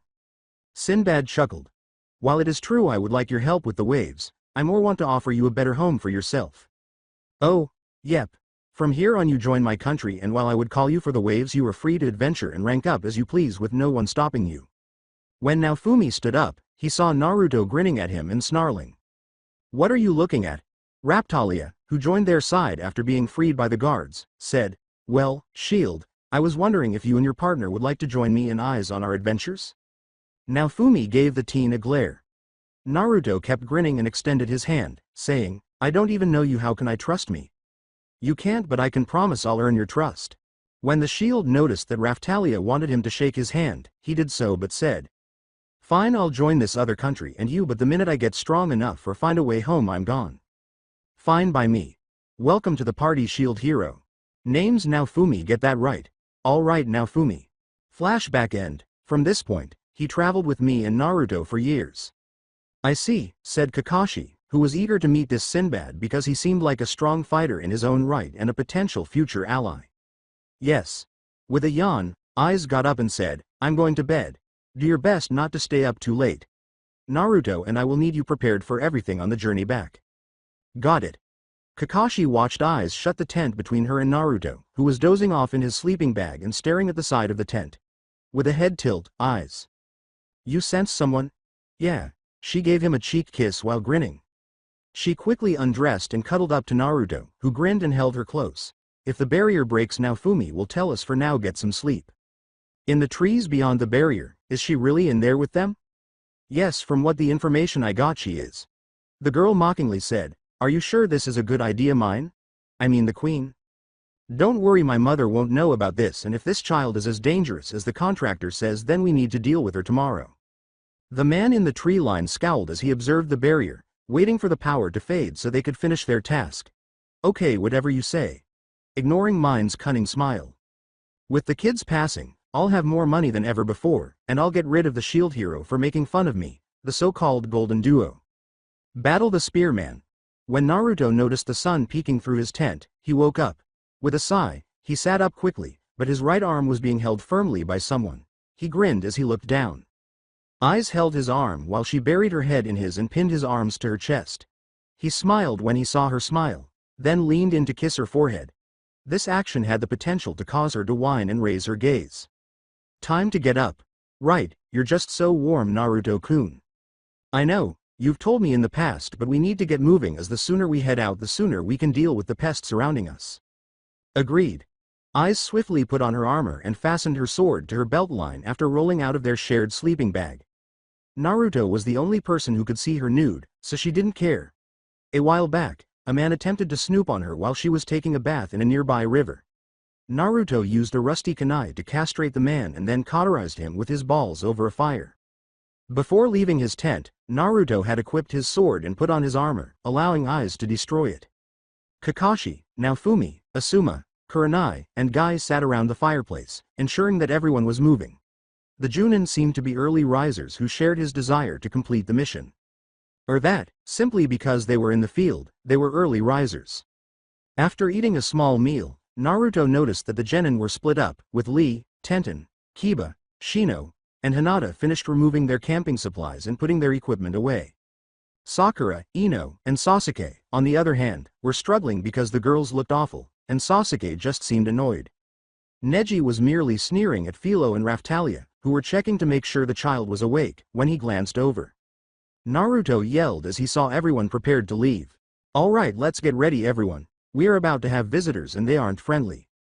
When Naruto waved his hand to lower the barrier, a sizable group materialized in front of them, so everyone but the idiots prepared. It was mostly made up of heavily armed knights and a few magicians. There was a group of women in the front, including two red-headed women, a blonde swordswoman, and a man in red and white armor with a spear in his head and ponytail. Great, the dumbass is here. Naofumi was not too far off when Naruto coughed. Shield hero. For betraying the country and supporting a child that is obviously a descendant of a terror cell you shall pay. The group of knights and mages cheered and the women swooned over him as the spear aimed his weapon at them and attempted to strike a heroic pose. Kurenai deadpanned Naruto and the others, minus the idiots, asking. Are all warriors like him, Naruto? He is exceptional compared to most, so don't worry. But trust me, like the Junin in the village, they get weird if you look in the right places. Naruto waved his hand and shamefully covered his face with his other hand. He just snorted as a busty red-haired woman with green eyes glared at her, saying, Enough talking. You the self-proclaimed golden hero. She was obviously in charge of this whole mess. You will pay for your crimes against my family and our kingdom. With your death the world will see the truth of what kind of a fraud you are, and so will everyone here. Naruto shifted his gaze slightly as he noticed that the idiots were almost buying into the notion that they wanted to kill him in order to prove something. At least Sasuke appeared to be, while the other three merely wanted to see him humiliated by their expressions. The people around him these days are idiots. Was he punished for something he did in a previous life? In a different universe, Naruto, who was eating ramen while wearing an orange jumpsuit, sneezed and sobbed after dropping his bowl. Alright, everyone, it is time to fight. Protect the child at all costs. Naofumi gave a nod. We'll sit back and protect her. Got it. After turning to face the Junin and other genin, Naruto sighed and said, "Listen carefully, you are going to need to be proficient. Don't waste a single motion. Kill all of the knights and preserve their heads and armor as much as you can." He then turned to face the spear and the group, saying, "Today, you show the world what you're worth. Don't falter, men." Bitch laughed. "Kill him and his evil followers. We must dispose of them before greater evil comes to this world than already has been seen." The knights lunged ahead. Naruto took his sword out of the heat. Then materialized before them, he swiftly severed the heads of 4 of the men with a single blow, causing their heads to fly through the air and land with a thud on the ground as blood spurted from their bodies. Naruto appeared more malevolent to the group after they covered his body and armor. "Mages, fire your magic now." Naruto sighed, but before the mages could shoot, they heard a shout and saw black material all around them. The majority of the mages were killed when the word, "fire style, ash release," caused a fire and smoke explosion. As some screamed in agony while clutching their heads, Asuma swiftly charged in with his knuckle blades and began to slight the magic caster. "What sorcery is this?" This question was asked by a mage who felt a blade pierce his neck, gurgled out his blood, and then collapsed. Kurenai dispelled the illusion surrounding her body and emerged behind him. "They don't move too fast, huh?" As Guy charged through the ranks of knights, shouting about youth and guiding them to enlightenment, bodies were flying through the air. Following in with his own attacks, Kakashi even used fireballs at close range to burn some of them alive before slicing through others with his kunai and shuriken. How boring is the strength of soldiers in this world. Some genin were handling the carnage better than others, but they all understood how different their strength and power were from the Junins and what they could demonstrate to them in terms of combat on the battlefield. In contrast, Naruto was using his sword to battle one of the knights, avoiding and blocking the majority of his blows. In a fit of boredom, he swiftly parried one of his moves before slicing off his head and letting it fall back to the genin, where some of them turned green, white, or simply puked. If they were going to perform more missions like this in the near future, they had a lot more training. When Naruto turned to face the spear and saw him and his group fighting and eyes, she grinned and said, "I'm going to teach them." She stood as his second because of her strength, not just because she loved him. The spear grinned and aimed his weapon at the blonde woman. "You know, it is a shame you took the side of a monster. I mean, you saw what he did to all those people and even back then during the war when he burned." "Shut up." A golden aura surrounded her, and the group saw the dark expression in her eyes and her sword drawn. "You weren't there, you didn't see anything or understand the suffering of others in the war. You have no right to talk about it or the actions we had to take on." She growled, "Naruto-kun's hand might be stained with blood, but so are mine, and we stand with one another through it all. I'll never forgive anyone for trying to tear down Naruto-kun." She was on top of them in an instant, slamming her sword down on the spear hero. However, he felt himself skidding backward from the attack itself as he used his weapon to block it. "She's strong. Shit. She's so gorgeous. I wish she could come to my party because she could be such a wonderful." Eyes spun in the air and swung at his head, but he quickly dodged it before she extended her hand and threw a ball of light at him. He used his spear handle to block once more, but it pushed him back and burned his hands. He saw the rage in her eyes as he looked up and yelled, "Everyone, do it now." Eyes is surrounded by a barrier that has a purple magical seal underneath it. She turned to see her friend gaining strength in their weapons and shooting them at her, while the princess grinned. The attacks began as she closed her eyes. The princess spit in Aiza's direction. "Ha, got that bitch. Too bad she didn't know her place beneath me." She strutted arrogantly, her hair thrown behind her. The swordswoman scowled and said, "Yes, it was sad, but it was expected outcome. But we might have more trouble with the group." The other red-haired girl grinned and said, "I wouldn't worry about it. We can send this group away and then we can stand tall after serving this world." Pointing his weapon at the shield, the spear hero exclaimed, "Yes. But first I'm going to make you pay for cheating in our fight and trying to humiliate our country at the same time." Naofumi let out a sigh. "You really are dumb. Don't assume someone is dead if you have no body to confirm it with." "What are you?" he said as a foot struck his face, launching him into a tree, and the girls turned pale. There was not a scratch on Aiza's body or clothes as she stood there. How is this possible? That spell was supposed to keep you from escaping. When Aiz closed her eyes, she was surrounded by a golden aura with hints of red. "Let's just say that my lover has given me a part of his gift." When Kakashi heard this and saw the aura, he went pale. He gave her a portion of the healing power of the Kyuubi? Is it even feasible to accomplish that? With a small smile and a flame emanating from her eyes, Aiz said, "Now then. Time to send you all to hell. A massive torrent of blue and black fire interrupted her blurry charge, and an elderly man wearing a wizard's robe stood there.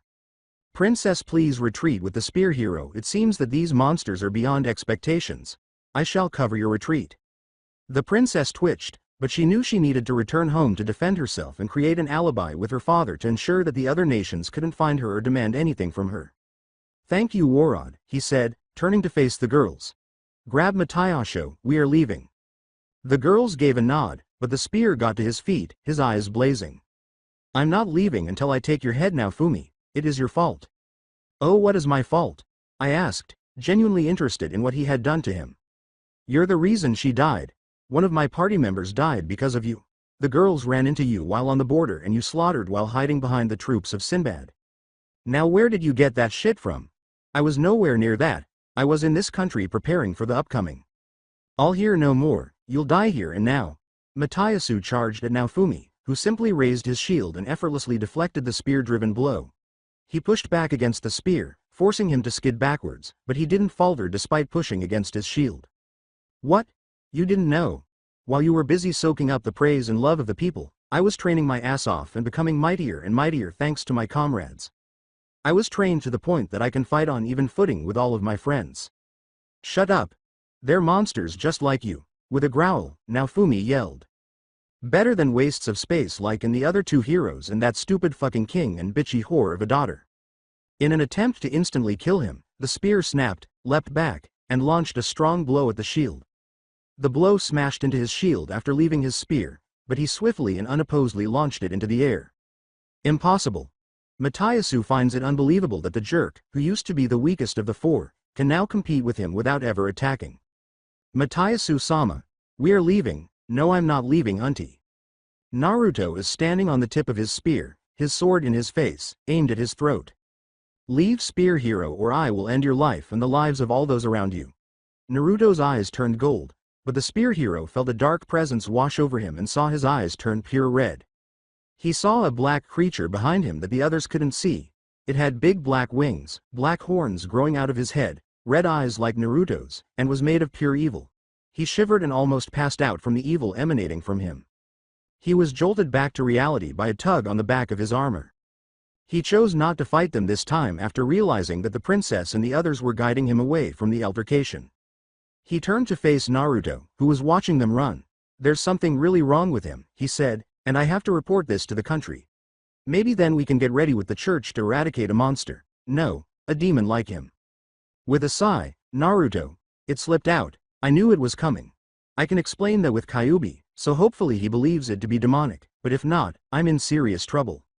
The mage pointed his staff at her as she stood in front of him, back with eyes, and she simply glared into his head. Repent for your sins, heathen. She simply split the enormous ball of fire in half, causing it to explode on opposite sides behind her as it raced toward her. Is that all? Not even close, brat, he exclaimed, raising his hand before eyes was struck by a strong lightning bolt that descended from the sky. However, as soon as the attack broke the ground, the wizard realized it wasn't because of the pressure he was applying. With her sword sideways above her head, Eyes was deflecting the blow and allowing it to bounce off the blade. The area trembled from the sheer force of the blast she redirected with a single, swift swing into the forest. The wizard snarled. He placed his hand on the ground and said, "So you can block elemental attacks, then let's see you stop this. I implore you, great earth spirit, to come forth." Eyes saw a 10-meter-tall golem materialize. The glowing white eyes of the golem, which was composed entirely of metal, were fixed on her. "I see you can't win by the elements, so you are expecting summoning magic to work then? Ha! I know you can cut through this being's armor due to him being made purely of spirit energy, meaning physical attacks have no effect on him." Eyes saw the golem leap forward and extend its arm. "You're right, physical attacks to his body doesn't work," she said as she charged forward and whirled around, her blade slicing through the gap between the armor's top and bottom. The armor crumbled and turned to dust as she hit the ground. "Impossible, there is nothing that can harm spirit energy in the human world." "You're right, but you forget. The crystal in the opening is breakable and thus cutting off the spirit's being source." She approached the wizard slowly as he began to perspire profusely, which was unexpected. "Stay away, heathen." The ground trembled as the mage struck the ground with his staff, and then a pillar of earth shot her skyward. With a smile on his face, He called forth 3 columns of earth and sent them hurtling toward the girl so they would collide and crush her. Eyes drifted through the heavens. "I hope our wedding is bright and sunny," she said with a smile. "Nice to have some fresh air." She blushed, and soon she was picturing their wedding night until she heard the earth columns approaching. As he waited for the pillars, the mage was grinning twistedly. "She will soon be crushed, which will destroy the golden hero and enable me to murder him and everyone present. Even though the majority of them are strangers, it appears that the kids are the weakest, so all I need to do is..." Eyes was unharmed and fell back to earth as the earth columns broke into millions of pieces in a startling display that included sounds of cutting. However, she leapt between the pieces of earth as soon as she touched down, making it difficult for anyone to find her. This isn't possible, not even the gods have this kind of strength. The wizard saw Eyes crouching nearby and pushed off the stone, causing it to explode and aiming the blade at his head. However, before putting some distance between them, he summoned a slab of earth. Eyes let out a sigh. How annoying. She sliced through the slab, crouched on the ground, and slowly got to her feet. "You are not doing yourself any favors, so how about we just end this and you can die with some dignity instead of being tortured? I who is praying to the divine for guidance.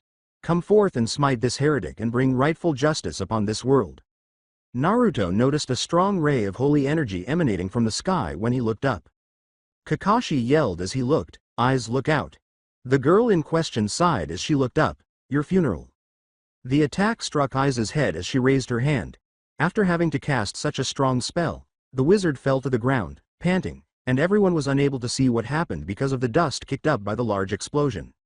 With a sigh, "Naruto, what was your plan after this? I mean, you know we are still here and that there is no way for you to escape, right? With her death you lose your soul light in this world, showing that you can be hurt and all of those that oppose the Church of the Three Heroes will perish," the wizard said with a menacing smile and a dark gleam in his eyes. The group was terrified of what had happened. The group was even more surprised that Naruto, the shield, and his group didn't appear to be at all put off. Because Naruto's little friend had insulted and ignored them, Sasuke and the other girls were pleased that he had died. She was justified in believing that she was better than them. "Then your holy church is not going to survive much longer than..." When the wizard stopped laughing, Naruto gestured to the attack site, where Aiz was standing. She had a ball of light in her hand and was unharmed before it dissipated. No, the wizard's mind was in disarray and he was stunned. This isn't possible. There is no way that she could have survived that attack. It hit her direct on and it is power from heaven itself. That is the problem. Naruto looked at the wizard who was still perplexed. Aiz has a special skill called Holy Alignment. This ability gives her the power to control holy-based attacks, cancel them out, and absorb them into her body.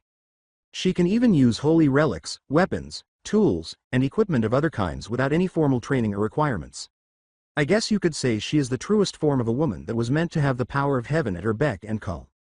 Naruto looked at the wizard. "So you wasted the spell that only increased her power and at the same time, teaching her how to cast it as well." The wizard screamed, "No, no, no no no no no no no no no no no no no no no no no no. This can't be happening. She is a heretic, a liar, a thief, she even raw," and his head flew into the air before his body fell to the ground, splattering blood across the grass. With a sigh, Aiz cleaned the blood off her blade and put it away. How annoying. Naruto approached her, took hold of her hand, and spun her around. "Are you all right, Aiz-chan?" After spinning around, the girl grinned and laughed. She kissed his cheek and said, "Yes, I'm fine. Nothing I can't handle. But thanks for checking on me, it is sweet." Naruto turned to the Junin and grinned, then scowled. "Do any of you have sealing scrolls on you?" Kurenai pulled out 3, Guy pulled out 2, and Kakashi and Asuma pulled out 2.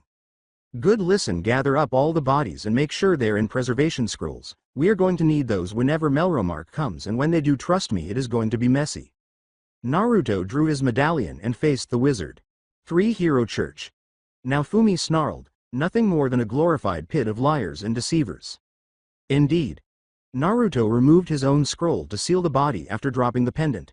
"This is going to be something the church won't worm out of, I swear this." While the Junin spoke to the Genin about what they had witnessed and the reality of what was happening, Naofumi nodded his head and went to see if the child had witnessed the massacre. Since Naruto wanted to get to the Duke as soon as possible, he simply waited for them to finish before they left again. After several hours, when Naruto arrived in the port city, he was relieved to be among the locals once more, but he was more irritated by the fact that he had a history of not getting along with people in crowded places like this. However, he quickly grinned at everyone who spoke to him and gave his group permission to go exchange some of the items they had collected in the forest for additional supplies in preparation for the impending wave attack. Naruto and Aiz were greeted as they strolled through the town and eventually reached the Duke's residence. When they entered the house, Naruto warned everyone to wait outside the main door and to not even consider wandering around or causing any trouble in the hallway, or else he would make them all pay a heavy price. The man sat in front of the Duke in the living room. His long blonde beard was tied up in front to prevent it from falling everywhere. His hair was pulled back in a ponytail, and he had a single stream of hair in the middle of his head and shaved sides. "Thank you from the bottom of my heart for saving my niece.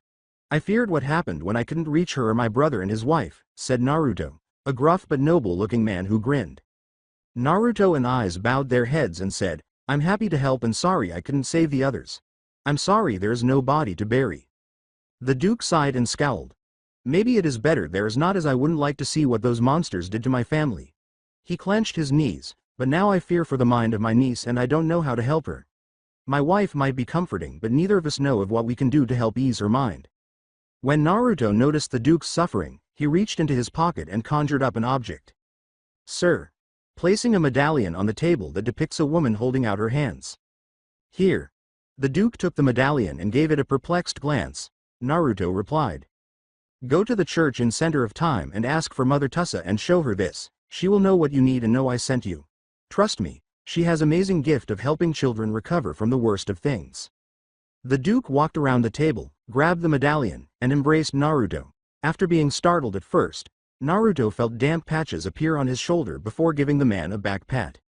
After discussing the attack with the sobbing Duke, who said he knew who had ordered it and would deal with it, he paid Naruto for bringing his niece home and hoped to see him soon. Some of the genin became avaricious, but not all of them did, as Naruto entered the hall and grinned at the group while displaying the bag of cash.